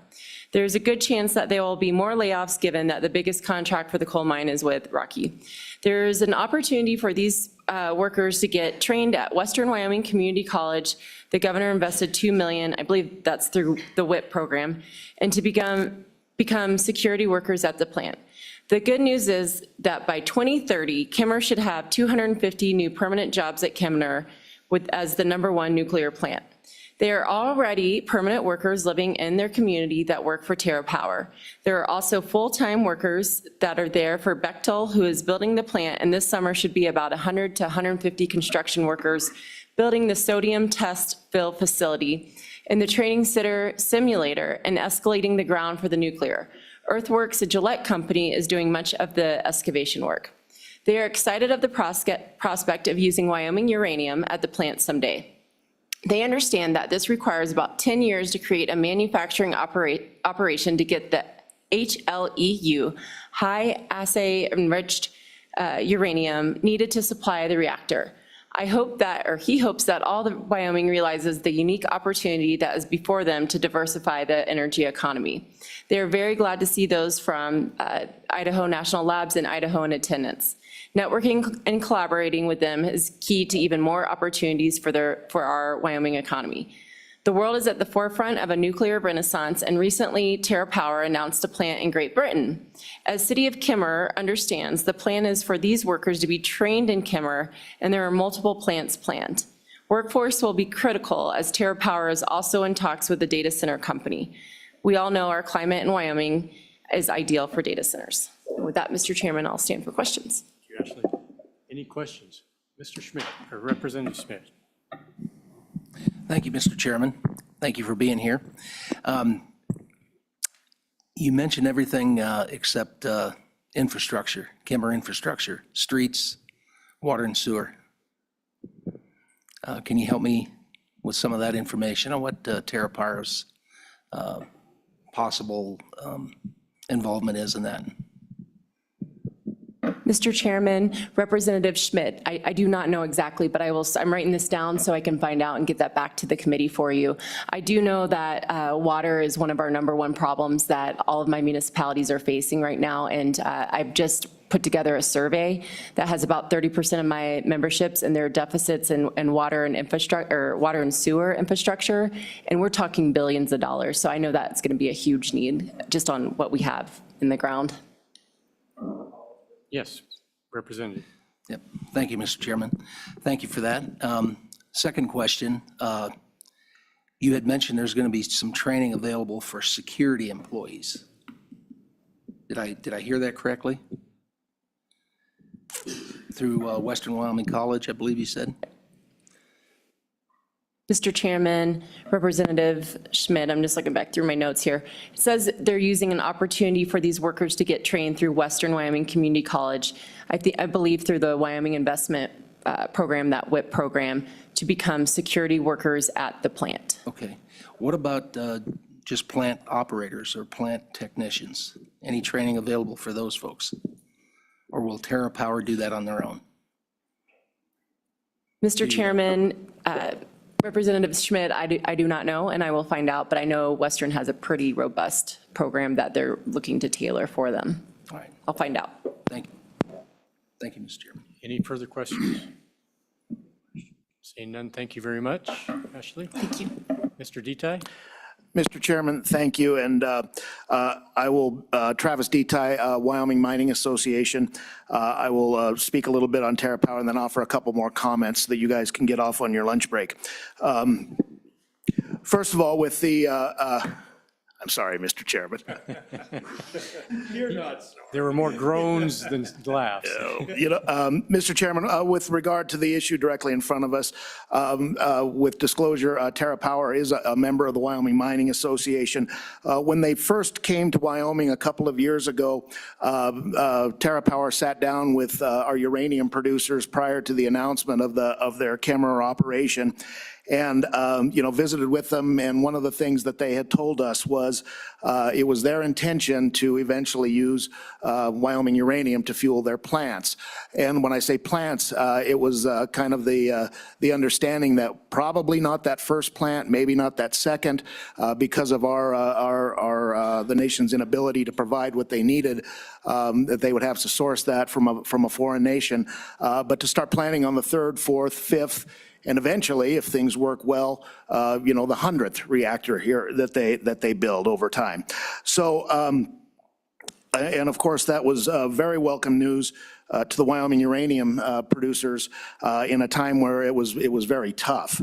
And times have kind of improved for our industry, and the TerraPower announcement and the project going on in Kimmer was largely a springboard for that. So we're very excited and we're very supportive of what they're doing out there, and we believe they're doing it right. And with the issue before you today, I think it's one of those things where they're getting their ducks in a row, getting all the parts in place so that they can succeed. succeed, and we want the project to succeed. We want it to succeed specifically for that community in Kemmerer, which, as everyone in this room knows, with the coal mine over there, it's in tough shape right now. So this is, you know, a good thing to kind of backfill some of the stuff that's happening over there. TerraPower has reached out. They have a memorandum of understanding with at least one of our producers to provide that uranium for their fuel in the future. It's a soft commitment, but it's a commitment, and I think it shows that this company is very serious, and with concrete on the ground, this is going to happen, and it's going to be the first step in more plants that are going to be built. So it's a very positive development. And I think that kind of segmenting into what else I want to say is that we're having these discussions about nuclear power. You know, with a project like TerraPower and some of these other things coming online, whether it's BWTX or Radiant, this is really about building our customer base for our Wyoming uranium producers. And you know, we can mine anything that we want to mine. We can mine the uranium, we can mine the coals. We had some good discussions yesterday. But if we don't have the customers, then we're, you know, we don't go anywhere. We've got to have that customer base. We've got to have that market to sell into. And whether you're talking about coal, I mean, that's why we're pursuing the carbon capture issue, is because we want our customers to be able to use coal in the future and keep it viable. We want projects like this so that we can continue to mine uranium and keep it viable, because at the end of the day, production runs, Wyoming runs on production. Production is revenue, production is jobs. And so, you know, we're very supportive of these efforts, both on coal and uranium, you know, to build those customer bases so that we can keep viable into the future. And that kind of segments into to my next thing. I have had some some questions from this committee and from others over the past few years. At the Wyoming Mining Association, I wear two hats. I represent both our uranium producers and our coal producers. And I've had questions that say, well, you know, if we go to uranium, is it going to displace our coal resource? And the answer is no. We need them both. And, you know, we're in a kind of a new environment with a new direction of our energy policy. And we hear this said over the years, oh, we need an all of the above strategy, all the above strategy. Well, that's kind of hogwash, and we need to take a serious look at that. What we need in our energy policy, and we have a window now with a new federal administration and a new direction, what we need is an all that works strategy. With the projected demand coming online, we need reliability. We've already seen what our grid is facing right now with the massive build out of unreliable energy and low quality energy in wind and solar. We have a chance to shift that back. And what we need to do to do that, to meet the demand projected in the future, whether you say it from data centers or from AI, you need coal, you need nuclear, and you need gas. And we have a chance, we've got a window to push that and bring our energy policy back into line. So it's not a competition in Wyoming between whether we're going to develop our coal resources or our uranium resources. We need to do them both, and they're going to coexist together. And I think the mayor of Gillette hit on that pretty firm. Up in that county, we're going to do them both.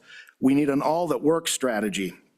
And we've got a window to do that, and I think, you know, with the work we're doing in here in Wyoming, again, to build those markets and harden those markets up, whether it's doing the carbon capture for coal to keep it viable, or whether it's pursuing these innovative new projects with regards to the advanced reactors, the small modular reactors, the micro reactors. That's a good thing, and it's good for our industry. And I wanted to hit just one other thing that came up in the long course of some great discussions today. Representative Schmidt, I think you hit on something about workforce. How are we going to, when we bring these on? Hey, workforce is an issue. There's no doubt about it. It's been an issue for quite a while. And I think, you know, coming out of COVID, one of the things, where'd all the workers go? And that's an ongoing problem. And the industry's not sitting on our hands on that.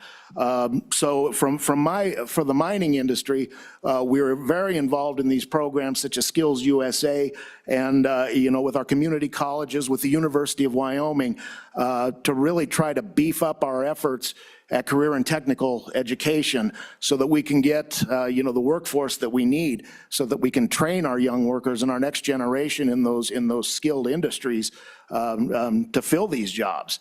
You know, you have the jobs, where where are the workers? That's kind of a good problem to have, but it is a problem. And we do have to work together to get that solved. And, going forward on this, and I'll wrap up here, Mr. Chairman. When we're looking at projects like the TerraPower project or some of this other stuff with this new technology coming on board, there's a lot of innovation out there. And we're going to be having these discussions going forward. This isn't the end of it with projects like Radiant, what they're trying to do here. These things are hard. These things are hard. President Kennedy said, we don't choose to go to the moon and do these things because they're easy, but because they're hard. They have questions that need to be answered. But I think, human beings are remarkable. And when you put problems in front of them, and Americans in particular, we solve problems. So I think, we will need some time. We'll need to keep asking the hard questions and get some answers out of folks. But I think at the end of the day, this is stuff that can be achieved, and it's going to be a big impact for our future and going forward into how we can keep using our resources and keep generating that revenue and the jobs that we rely on here in the state. Mr. Chairman, I'm off my soapbox. I've produced enough CO2 to require carbon capture. I will stand for questions and try to answer them or dance around them. All right, thank you, Mr. Detey. Representative Schmidt, please. Thank you, Mr. Chairman. Thank you, Mr. Detey. I always enjoy your testimony. You're welcome. A couple of questions on the mining aspect of this. It's been decades since we've mined uranium in Wyoming. Is that correct? I mean, to any grand scale. To the scale that we used to mine it back in the 1970s, where we were conventionally mining it, actually turning earth, maybe about 13 million pounds a year at our peak. Then jumping forward to, the mid to late 2000s, 2010s, that brought back down to about 3 million pounds. We're mining it completely different than we did back then. We're mining it in a much more safer and efficient, environmentally friendly way. We mine it in situ now, where it's basically pumped out of the ground instead of turned out. But it's been steady. And even in the years when prices were so low, 4 or 5 years ago, down about, between $15 and $20 a pound, you're still producing a little bit. We've never really stopped producing. The amounts we've been producing have been statistically insignificant, but we're up and running again. We're starting production. We're ramping up. Our companies are hiring. There's a lot of interest in exploration from new companies coming in. We are on the edge of another significant boom. So, yeah, we are producing. Yes, follow up, Mr. Chairman. Thank you.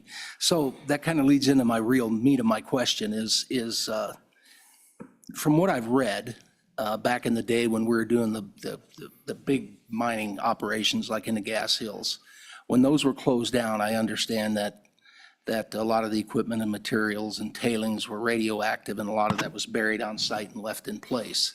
It sounds to me like with some of the new technology you just described, once we start maybe more of a more active mining operation, that these new technologies will be used versus these old situations that we have left or remains in the Gas Hills, in the old open mines. Absolutely, Mr. Chair, and Representative Schmidt, you bring up a very good point. And I might just throw Director Parfit under the bus to talk about some of that legacy stuff. But back in the old, we didn't always do things right. Right. We didn't always do things right back with conventional mining. The way we do it right now, it's very different. But that said, if it gets to a point to where we need to, to really ramp up production, we may go and do some conventional mining in some of these places. Again, the techniques are a lot different. With the implementation of a great law, our Environmental Quality Act, some of those things that folks may have gotten away with in the past, you can't do anymore, and we do it much better. And that's one of these things when we're talking about technology and how we do things, we learn lessons and we do it better. And so I hope that answers your question. It does. Thank you. Thank you, Mr. Chairman. Any other questions?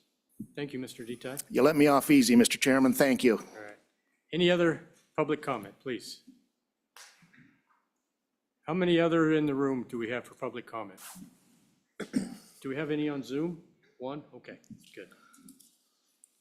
Good evening, committee. Mr. Chairman, Senator Cooper Would you state your name, please? Oh, I'm sorry. Rosemary Saban, Nocona County resident. Mr. Chairman, Senator Cooper, in Buffalo, I asked if ultimately the NRC would have authority, primacy over bringing in waste to Wyoming, and your response was yes. And from the testimony today, it seems that that's clear that since generally states can be more restrictive, but siting lines are blurred. So that is a concern. And that seems to be the big, and to back this up, ladies and gentlemen, I am a active participant in government in Nocona County. I ran for county commissioner. There's still people that talk to me, and that seems to be a concern, is that we're going to be storing waste here, okay? Mr. Chairman, Representative Larson said that he had some questions too, and went about trying to get to the bottom of some of those about leaking casts, and through reaching out to the NRC, and this was also seconded by testimony that I heard today, the manufacturer predominantly provides that security, is what they said, that they don't really establish anything for that they rely on the manufacturer. So I would question if there's not a little bit of biased opinion there if you want to sell a product. It was asked about the monetary responsibility of bonding, and ultimately that responsibility is not managed by the NRC per today's testimony, though the agency would secure the stored matter. Being that they're still learning about in relation to nuclear, and I guess weathermen predict and forecast, but 40 years to me seems like not enough time to put the cart before the horse on this thing. We haven't learned from 150 years of history in often too many cases. So it seems to me that if we're comparing Wyoming to North Dakota, like we were yesterday and a little bit today, we can question the wages. They're saying that they need to be here and located in Wyoming or in Bar None because there's a workforce here. Well, North Dakota didn't have a workforce. People came where they were paid well. So I question what kind of wages is this company proposing to pay? And I haven't heard that. I'm not in support of the Wyoming Business Council granting tax dollars against Article 16, Section 6 of the Wyoming Constitution. It's circumvention, for no other word. And it's private development in that case. And I had determined that done some research, and I had found that the Department of Energy had funded Radiant with $2.3 million. I didn't know it was $10 million. I heard that today. So to me, that's riding with a brand, not riding for the brand, which is the independent spirit of Wyoming. At 2610 on February 19th, at the House Minerals meeting, Mr. Chairman, Senator Cooper, you said that nuclear is feasible in France because the government is supplementing it, and it's required. It's on public testimony. And I wanted to comment about Mr. North speaking for his constituency, because Mr. North has not attended the meetings in Bar None at the town council. There's been very little discussion. I attend all the county commissioner meetings or watch them if I'm not present. He has not attended those. So I would think that an appropriate response to that would have been that he doesn't have the ability to answer that right now. He hasn't solicited enough of the people. When we've seen how wind has affected this state and what it's cost with our rate increases, the question is how is this going to affect us? Are we going to be paying for infrastructure for nuclear too?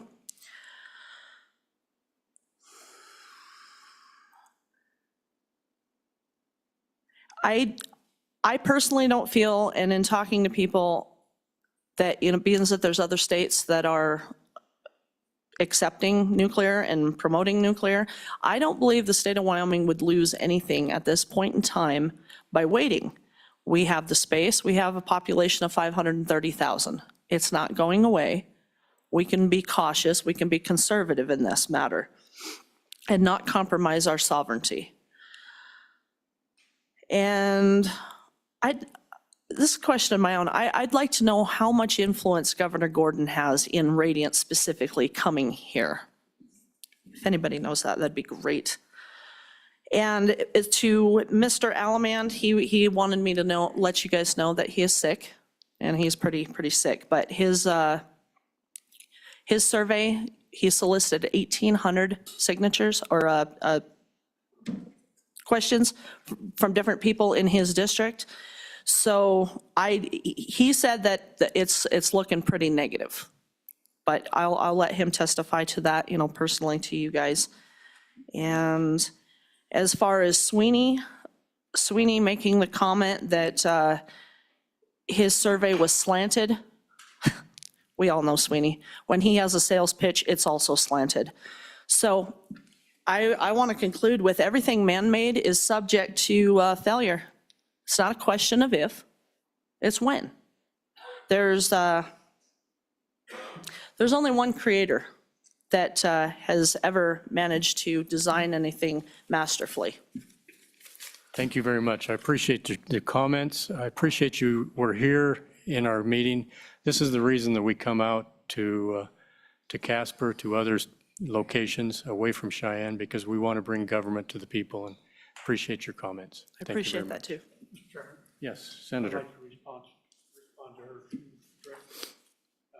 references to me. Yes, go ahead. Thank you, Mr. Chairman. Ma'am, when we spoke in Buffalo and we talked about primacy of the Nuclear Regulatory Commission on bringing outside fuel into Wyoming, we were discussing interim storage. That's not what we're discussing with either Radiant or with TerraPower. The only fuel that can be stored at the Radiant site is fuel that came from the Radiant process. The only fuel that can be stored at the TerraPower site is fuel that comes directly from TerraPower, from that site. So no outside fuel could ever be brought to those two sites. And we want to make that perfectly clear to you. The NRC does have primacy over that. They set that rule. They tell us this is what can be here, and that's the only thing that can be here. And that is the only thing that will be there. Secondly, we talked about France. You mentioned that. And I believe what I said, and you might have the testimony there, but it was in reference to the reprocessing in France. Reprocessing in the United States at this point is probably not economically feasible. It is economically feasible in France because they get 68% of their power from nuclear. Without reprocessing, they'd be in the dark. So it is feasible in France because of the reprocessing facility that they have in place and the ability to utilize that MOX fuel in their molten salt reactor. So at this point in the United States, is it economically feasible? No, I don't think it is. I can't make the numbers work. But it is feasible in France because it is subsidized by the French government. They do that because that's what's required in France to get the power they require, that they need. We're not to that point here yet. At some point in the near future, we may be. But at this point, we're not. Thank you. Thank you, Senator. Mr. Chairman, can I respond to Yes. that at all? Yeah. You said yet. You said yet. We're not to that point yet. Yet has a bad connotation with it, that it's not yet. Can any one of you guarantee that if the NRC has ultimate authority, that you can then look out for our health, safety, and welfare? That's the question I ask of all of you. Thank you. Chairman, That's what the people don't want. Senator. Mr. Chairman, can you guarantee that the city of Casper Police is going to get you safely across the street down here tonight? No, you can't, ma'am. The fact is, there are no guarantees.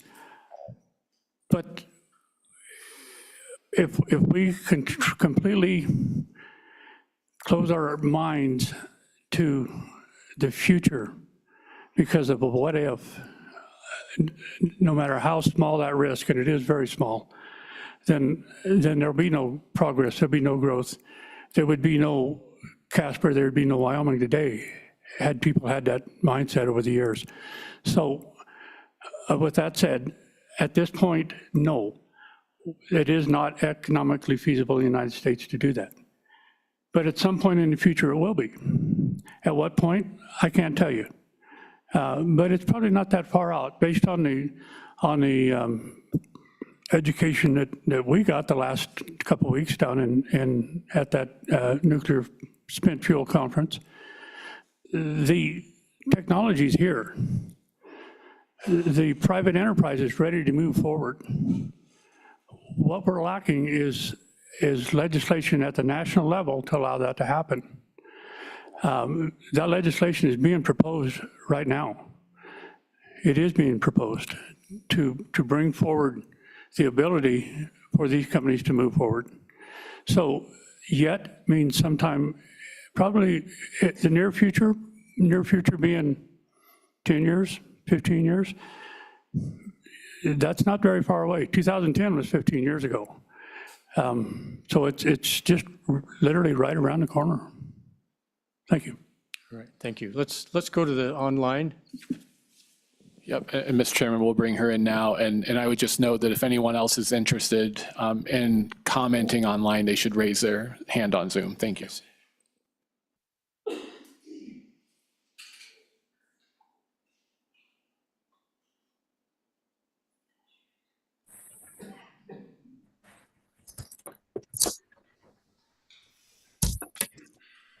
Hi, Chairman, can you hear me okay? Yes, please proceed. State your name and please proceed. Okay, great. Thank you very much. My name is Carrie Agan. I'm a resident of Buffalo and retired geoscientist.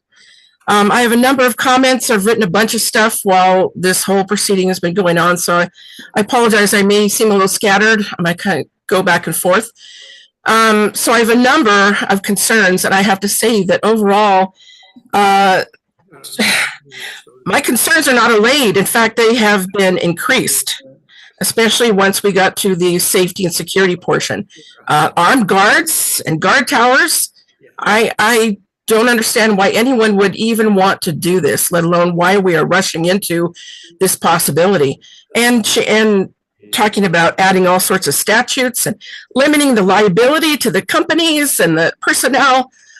Wow, where is the fire? Seriously, I've heard very few voices today, except for the woman who just spoke, and also is it Representative Campbell or Senator Campbell, who have urged caution, who have tried to say, let's slow down, let's think this through, let's take some time. One of the notes I want to talk about is that in the LSO overview way back in this morning, that attachment that was described, it says that the Wyoming State Legislature has to have determined that all 4 of those criteria have to be met. And I don't see how a single one is going to be met, because I don't believe the people of Wyoming want this. I can go into some more detail, but I think I will probably send it to you all as an email. Now, let's see. Sorry, again, I wrote a bunch of stuff. Mr. Alexander of the NRC made a number of questionable and extremely concerning statements, again, way back this morning. And I want to note 2 in particular. The first one is he stated he does not know the current state of the Yucca Mountain facility. Yet he also insisted later in his presentation that the NRC has an enduring oversight of such facilities. So that means either the NRC is not conducting regular inspections of these facilities, despite his assurances, or some other branch of the government has taken charge of Yucca Mountain and is not allowing NRC to conduct inspections. That does not allay any of my concerns, whichever the situation is. Now, he made another statement, which is untrue. He said there's no waste stored at Yucca Mountain. That is not true. There's lots of waste stored there. However, it's, from what I understand from my research, it is military waste and waste from experimentation, not commercially generated waste.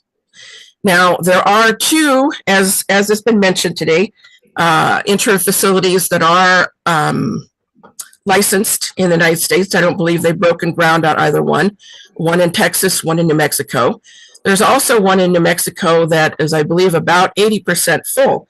All of these are to store commercially generated waste. So why is Wyoming even considering this? I don't understand. Let's see. Okay.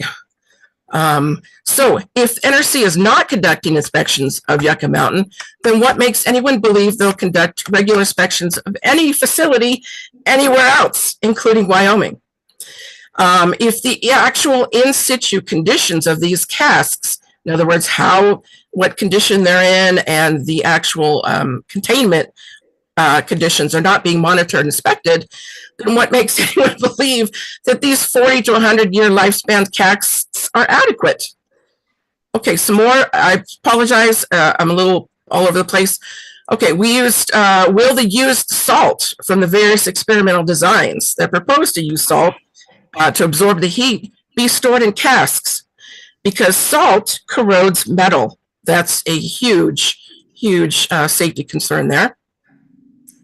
Why is the state of Wyoming interested in pursuing a nuclear waste facility? It seemed from the last Minerals Committee meeting last fall that this was purely about money. In fact, Representative Burkhart was over the moon talking about the $4 billion in federal money that we would get for that. This is insane. The only benefit that I can see to this is to the state with regard to money. There will be few jobs, and honestly, I believe most of these will be used for AI/data centers and crypto mining operations, both of which are parasites. A couple more, I apologize. As you have mentioned. Ms. Agin, can you finish up pretty quick? We've got a lot to do to finish up before here at 5 o'clock. Yes, and I want to also make one comment that if you had allowed public comment along the way, I wouldn't have so many at the end. I don't mean to be rude. I'm just being honest. Federal law prohibits the reprocessing of spent fuel, so federal law must be changed to allow for reprocessing. And there's something that no one, literally no one, has brought up. And that is the fact that the more you use a commodity, the less of it will be available. Okay, maybe there'll be an increase to begin with, but there'll be less available and the price will go up. This is economics 101. When you increase the demand, the supply goes down and the price goes up. So that would mean by proliferating nuclear energy more and more and more, this will result in higher energy prices for all types of energy for all of us. And then finally, I'm sorry, I'm going to try to make this really quick. Why would the state take on the responsibility of limiting the liability of TerraPower's personnel? If they need to do this safety and security to keep their federal license, then that should be a federal responsibility. And it also brings up questions about what about if fuel needs to be stored on site, what about that safety and security? What about the waste storage site? What about during transportation? What about for all these mini nukes? I mean, there's so, and then the Lincoln County Sheriff mentioned he will need extra personnel. So this will grow government. I can't even state how many reasons this is bad. Thank you so much, Chairman. I will stand for any questions. All right, thank you, Ms. Hagan. Thank you. We have someone else on for testimony. Please Yes, proceed. Manuel Camargo here. Can you hear me? Manuel, please proceed. Very good. Thank you, Mr. Chairman, members of the committee. My name is Manuel Camargo, and I work for an electric utility, Southern California Edison, that today serves as decommissioning agent for the San Onofre Nuclear Generating Station, or SONGS. We do have spent fuel stored on site, been stored on site in one form or another since 1970. And that includes passive dry storage, which has been discussed since at least 2023. Just really wanted to chime in here and participate in your hearing to share a perspective from a current NRC licensee that has real-world experience with dry storage. So 2 quick points. The first is the integrity of the dry cask storage in a passively cooled independent spent fuel storage installation, or ISFSI, as was mentioned earlier. We do at SONGS inspect a selection of canisters every few years using remote robotics. RTT was mentioned earlier in this meeting, and that is an entity that we use as part of our canister inspections. And most important, the key point that I wanted to make here is that we have never identified any type of degradation on a canister, much less a through-wall crack in a canister. Industry-wide, here in the United States, inspections have been performed at more than 25 sites, I should say, on 60-plus canisters of spent nuclear fuel. All have been found to be in good condition, with no evidence of precursor to, the limiting entity issue is what's called chloride-induced stress corrosion cracking, so no evidence of that. And as Mr. Alexander stated this morning on slide 6, the fuel pellets that are in these containers are in a solid form. It's a ceramic form, and to melt that, I liken it to trying to melt a teacup. This is, as again was mentioned earlier in this meeting, the spent nuclear fuel is in a ceramic form, not green goo or other. So that's point number 1. Is through all these inspections, we've never seen an issue with the canister integrity, and there are no canisters of spent nuclear fuel in the United States that are leaking into the environment. Second point is just a quick one related to the technology to address a potential issue with a canister. So over time, as we inspect these canisters, if we were to identify something, it was mentioned earlier in the meeting that there is the potential to move the spent fuel from one canister to another. But I wanted to chime in here to make you aware that there also is a repair technology to address the crack, whether it's in a weld area or anywhere else on a spent fuel cask. It's using technology that's been deployed in the military. It goes by sort of the brand name of Cold Spray. We refer to it as metallic overlay. And basically it uses nickel material that's accelerated to basically supersonic speed to make contact with a canister and to repair a crack without imparting an extraordinary amount of heat, which could pose a new problem if you impart too much heat into the metal. So those are the 2 points I wanted to share with you. So thank you, Mr. Chairman, members of the committee, for your attention. And I appreciate the opportunity to share a perspective from an operating plant. From a possessor of spent nuclear fuel, no longer an operating plant. Thank you, Mr. Camargo. I appreciate that input with your experience and what you're going through right now and your experience level. So any questions for Mr. Camargo? Representative Knapp, please. Yes, thank you for your testimony. I missed that, or maybe I misheard. How long have you had the dry cask in operation? Mr. Camargo? Yes, thank you. It's been since 2003. And that is at our particular site. There may be some sites that are a little bit older, but 2003 in our case. That's when we had the first spent fuel go into a spent fuel canister and put into an independent spent fuel storage installation. Okay, all right. Seeing no other questions, thank you very much for your testimony. Thank you. Heather, are there any others?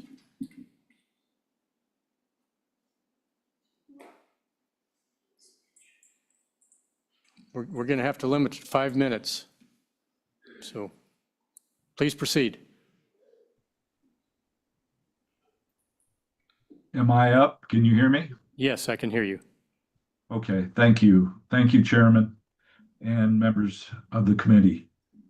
My name is William Almas. I'm a resident of Lander, Wyoming. I started my career working first for the Wyoming DEQ and then worked for various uranium and natural resource companies managing environmental and regulatory affairs.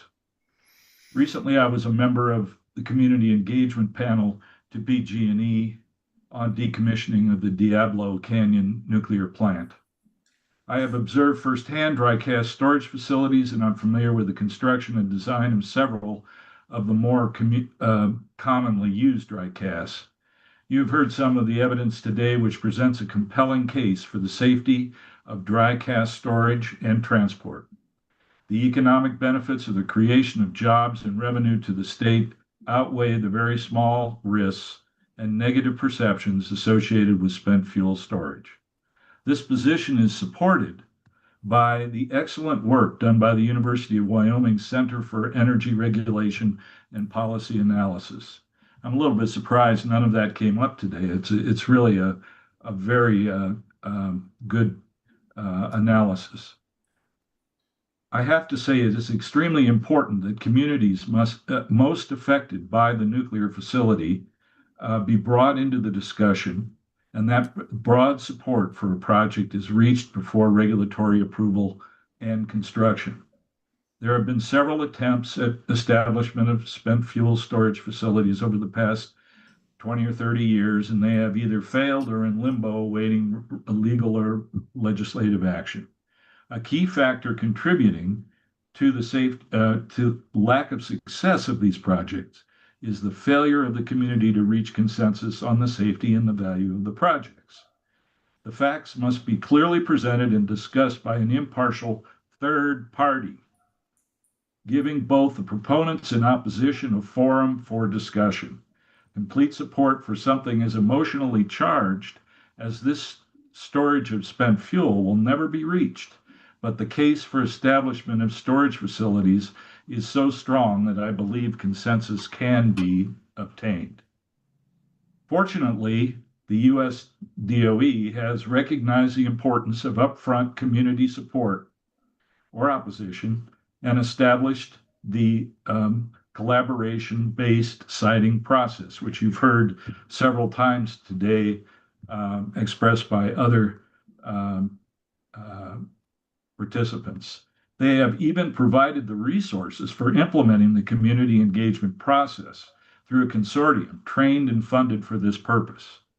I strongly encourage the proponents of spent fuel storage for Radiant or for any of the others that are contemplating establishing in Wyoming, that they investigate and determine if starting a process such as this would help establish the feasibility of a storage facility for future and existing spent fuel. If bringing in a federally funded group is considered undesirable, an alternate engagement process could be employed, but must be considered a credible and transparent process by the public. Radiant has held several meetings to introduce their manufacturing and spent fuel project to the Casper community, and this is a good start in getting the facts out and in engaging the public. Hopefully, the community outreach process will continue and be enhanced by a strong effort to further engage the community. I think the key here is that you give up a little bit of control if you're sitting in as a proponent. You want to control the process if you can. If you get a third party in, you don't always control it. But in my experience, and I have experience in these types of disagreements and public presentations, in the end, you come up with some sort of consensus rather than a complete failure. So I really do encourage that, and that was the main point that I wanted to bring forward today. So thank you again for the opportunity to comment. Thank you, Mr. Almas. Appreciate your comments. Mr. Fox. Thank you, Mr. Chairman. We're Appreciate going to have to limit you to 5 minutes, Mr. Fox. I'll make it even shorter than that. Thank you. Appreciate all the time and effort by the committee. The questions I had have in large part been answered. I did have two items remaining. One around the contracts. I can understand sales taxes, property taxes, those kind of revenue streams helping the state and the municipalities. I wasn't sure if there's any interaction directly associated with contracts and terms and conditions, indemnity clauses, those kind of things that we really need to look at. The second aspect is if there are plans to stand up a board or some kind of nuclear group within the state to help organize some of the more technical aspects of our nuclear ambitions. Thank you very much. Thank you, Mr. Fox. I don't think we've gotten into the sales tax on Radiant, and some of those, they're still doing scoping and permitting. And for the TerraPower, those numbers are out there. The Industrial Siting Commission has got some of that on their webpage. With that, any others online? So we'll go ahead and close public comment. Committee, what's your pleasure?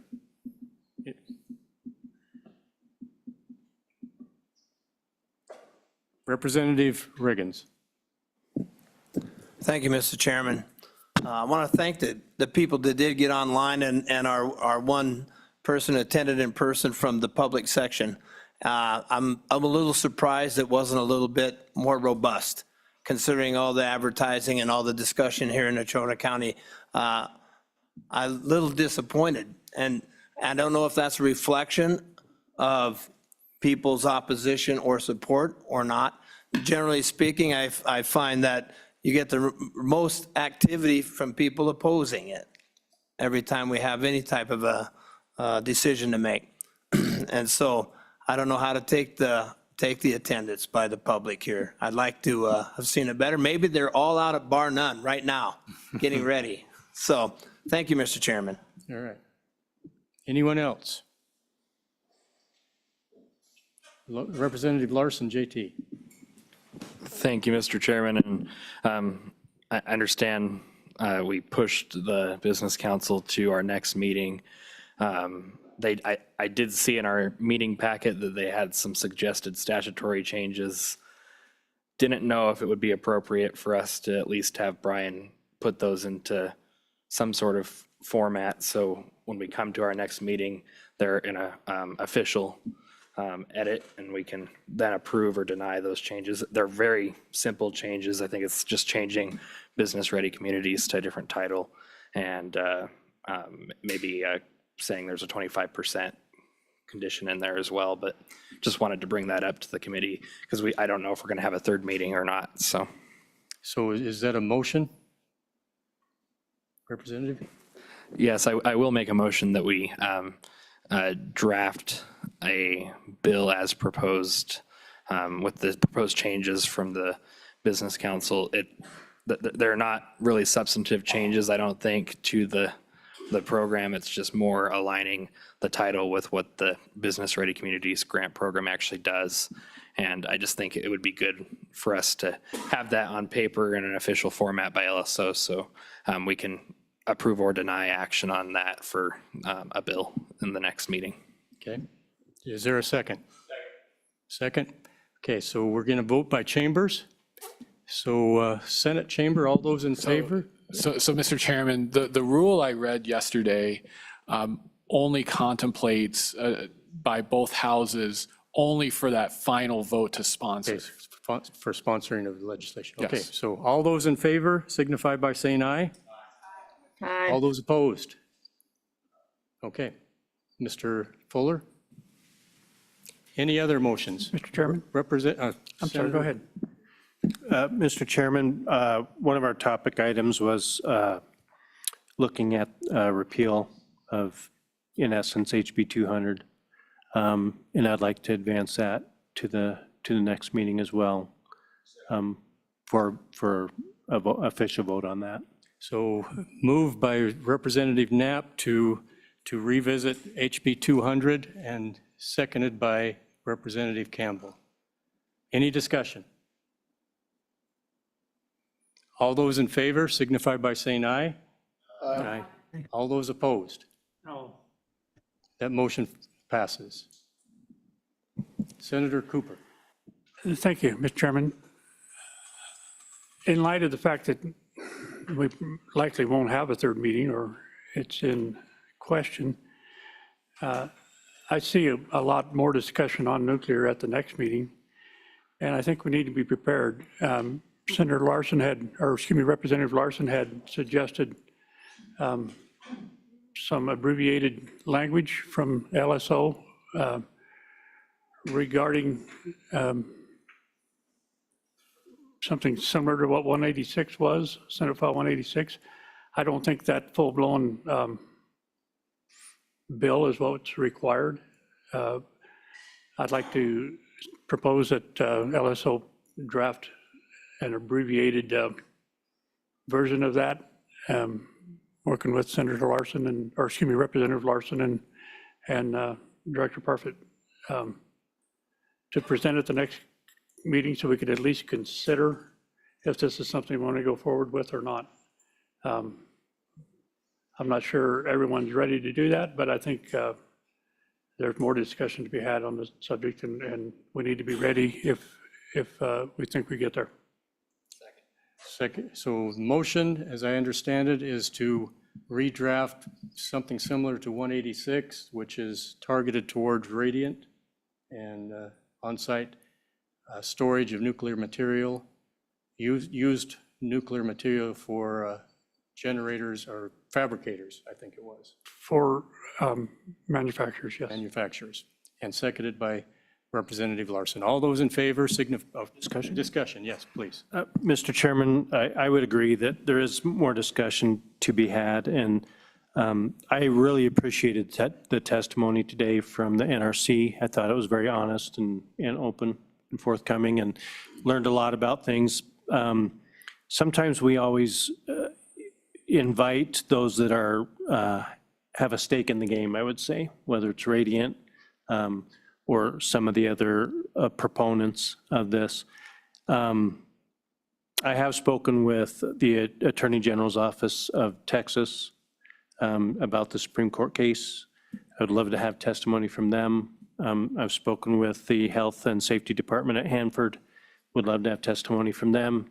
Although we're not dealing with dry cast with Hanford, I am interested to see how a community or a state deals with an episode that does happen and how that's mitigated by the NRC. And so I would recommend that we reach out and ask for testimony so that we can have kind of all sides of a picture before we make decisions on things. And we should have a Supreme Court ruling by then anyway. Correct. Mr. Chairman, Senator. I agree with what Representative Knapp says there wholeheartedly. We need more testimony on this. And probably if we had a third meeting scheduled at this time, I wouldn't be making this motion. But I do feel that we need to be ready to move forward with the ambiguity, if you will, of a third meeting being out there. We don't know whether we will or won't. So in the interest of being prepared, like good little Boy Scouts, we should at least have the legislation drafted and something to consider if we get that far in the next meeting. Okay. Representative Larson. Thank you, Mr. Chairman. And another entity that I'd like to hear from surrounding this, and I don't know if we tried for this time or not, but NRC often alluded today that there's some complications with, the status of the Department of Energy and where they fall into all of this, and Yucca Mountain and all that stuff.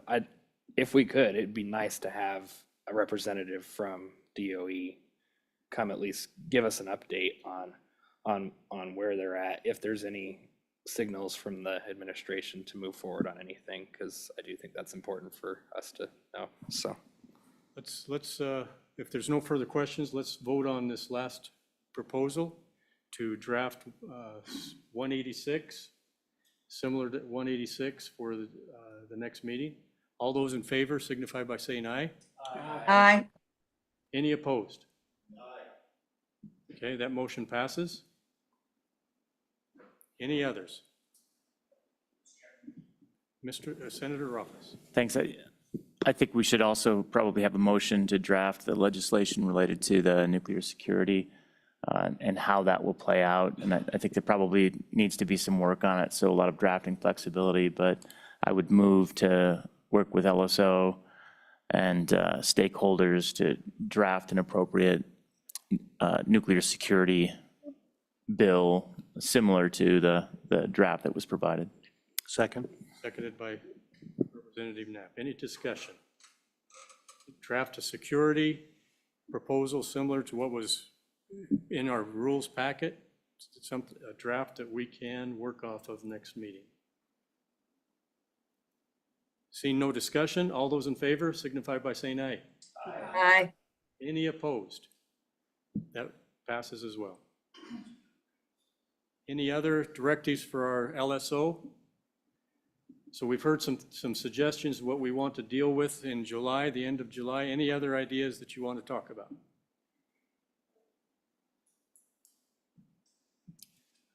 Mr. Fuller, would you recap what we have?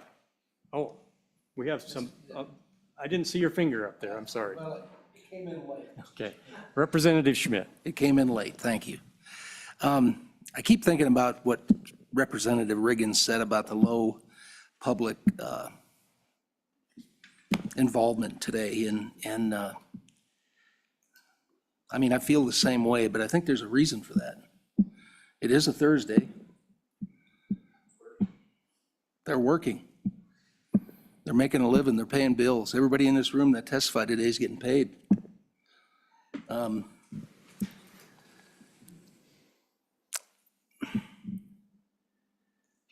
Is there a chance that we could do something on a day when the public could be here? Is that a possibility to make our next meeting one day a weekend, a Saturday? That puts a burden on our LSO office. Does it? Yeah. Mr. Chairman? But I'm open to ideas, you know. Well, it's just an idea. That's all it is. So being concerned about the government is more important than the citizen that What's elected that? you to that seat. Yeah. Senator. Mr. Chairman, thank you. In the last 4 years that I've been in interim committee involvement, we usually do have a more robust public response than we get today, whether it's Monday, Tuesday, Wednesday, Thursday, or Friday. It really doesn't seem to matter, whether it's in-house or online, and we didn't see either of those today. It is disappointing. I would like to see more on both sides of it, but the public is really good at responding to our committee meetings as we have them, in my experience. And I think most of us that have been here more than once would agree with that. Thank you. Mr. Chairman? Representative Campbell first. Representative Campbell, House District 62. When I came home from session, our first town hall, we had 7 people. And this was involving the Pronghorn H2 wind project, 7 people. We went ahead and it got a little bit of wind behind it. The next one had 160 people. So I don't think that this is indicative on a Thursday with the only advertising being a little bit here and there on Facebook. I don't think that's real indicative myself, my own opinion. Thank you. Thank you, Mr. Campbell. Representative Lawley. Thank you, Mr. Chairman. I would just say that throughout my time on this committee, we've had plenty of public input during the day on subjects that is a matter of concern for the public. Last interim, it was the gravel pit issue. The room was packed. And so and there's been issues concerning when we were in the middle of a Rocky Mountain power rate increase, again, packed room. So I don't want to, I think it's a little bit of a folly to try to read the tea leaves, but I do think to somehow try to explain away. I mean, people have come when they felt really strongly, and there will be other opportunities for them to speak up if they need to. There was quite a bit of effort put into letting people know about this meeting, providing them background information, which I don't have a problem with. I think that was great, but it wasn't for them lack of notice or knowledge. So I just don't know why we would do anything different with that track record, but that's just, again, my view. Thank you, Representative Lawley. I agree. When we had meetings on Monday morning at 8 o'clock in Cheyenne, the room was packed from people from Casper coming all the way to Cheyenne for 8 o'clock in the morning. So hopefully we get the word out. We will have our next meeting here in Casper again. And if we fill the room, that's all the better, so we can hear more. Representative Knapp, please. Mr. Chairman, I do plan on going out to the Bar None meeting, and we'll be sure that people know in our next upcoming meeting they have an opportunity to speak. So, and I would encourage the public to tune in tomorrow for the Management Audit Committee as well, which will be riveting. Thank you. All right, thank you. Any other comments? Committee members, I'm proud of you. We had a lot of information. We had some good testimony. It was like, as I mentioned to Senator Rothfuss, it was like going through college thermodynamics class again. It was some in-depth things that we were learning. And I appreciate the conversation that we had. I didn't see anybody asleep. You were all attentive and participating and engaged in what was going on. So Mr. Fuller, would you give us a recap of what we have for directives? Yep, so Mr. Chairman, at least for LSO, have 5 items, 6. So the first item, the committee adopted interim committee rules as amended. Those will be posted to the website in due course. Then the committee requested 5 items from LSO for the next meeting. The first would be a draft resolution for support and requesting commencement of a carbon dioxide infrastructure regional compact. Second would be a bill draft based on concerning amendments to the Business Ready Community Program of the Wyoming Business Council. Those proposed amendments are 12-02 in the online meeting materials, and they're included in your packet as well. Next would be a bill draft to repeal the low carbon energy standards that were established in House Bill 200. Next would be a bill draft based on Senate File 186 concerning the storage of spent nuclear fuel for advanced nuclear reactor manufacturers, similar to 2025 Senate File 186. And then finally, a bill draft based on the information that TerraPower provided concerning the ability for use of force for security personnel on the site of commercial nuclear generation facilities. And my apologies, Mr. Chairman, and the next meeting is currently scheduled for July 29th and 30th, scheduled for here in Casper. I believe that's a Tuesday and Wednesday of that week, Mr. Chairman. Thank you, Mr. Fuller. With that, if there's no other comments or adjustments, thank you, committee. Thank you, public, for being here. It's been a long day, but a very informative day. Appreciate your participation. And we will adjourn.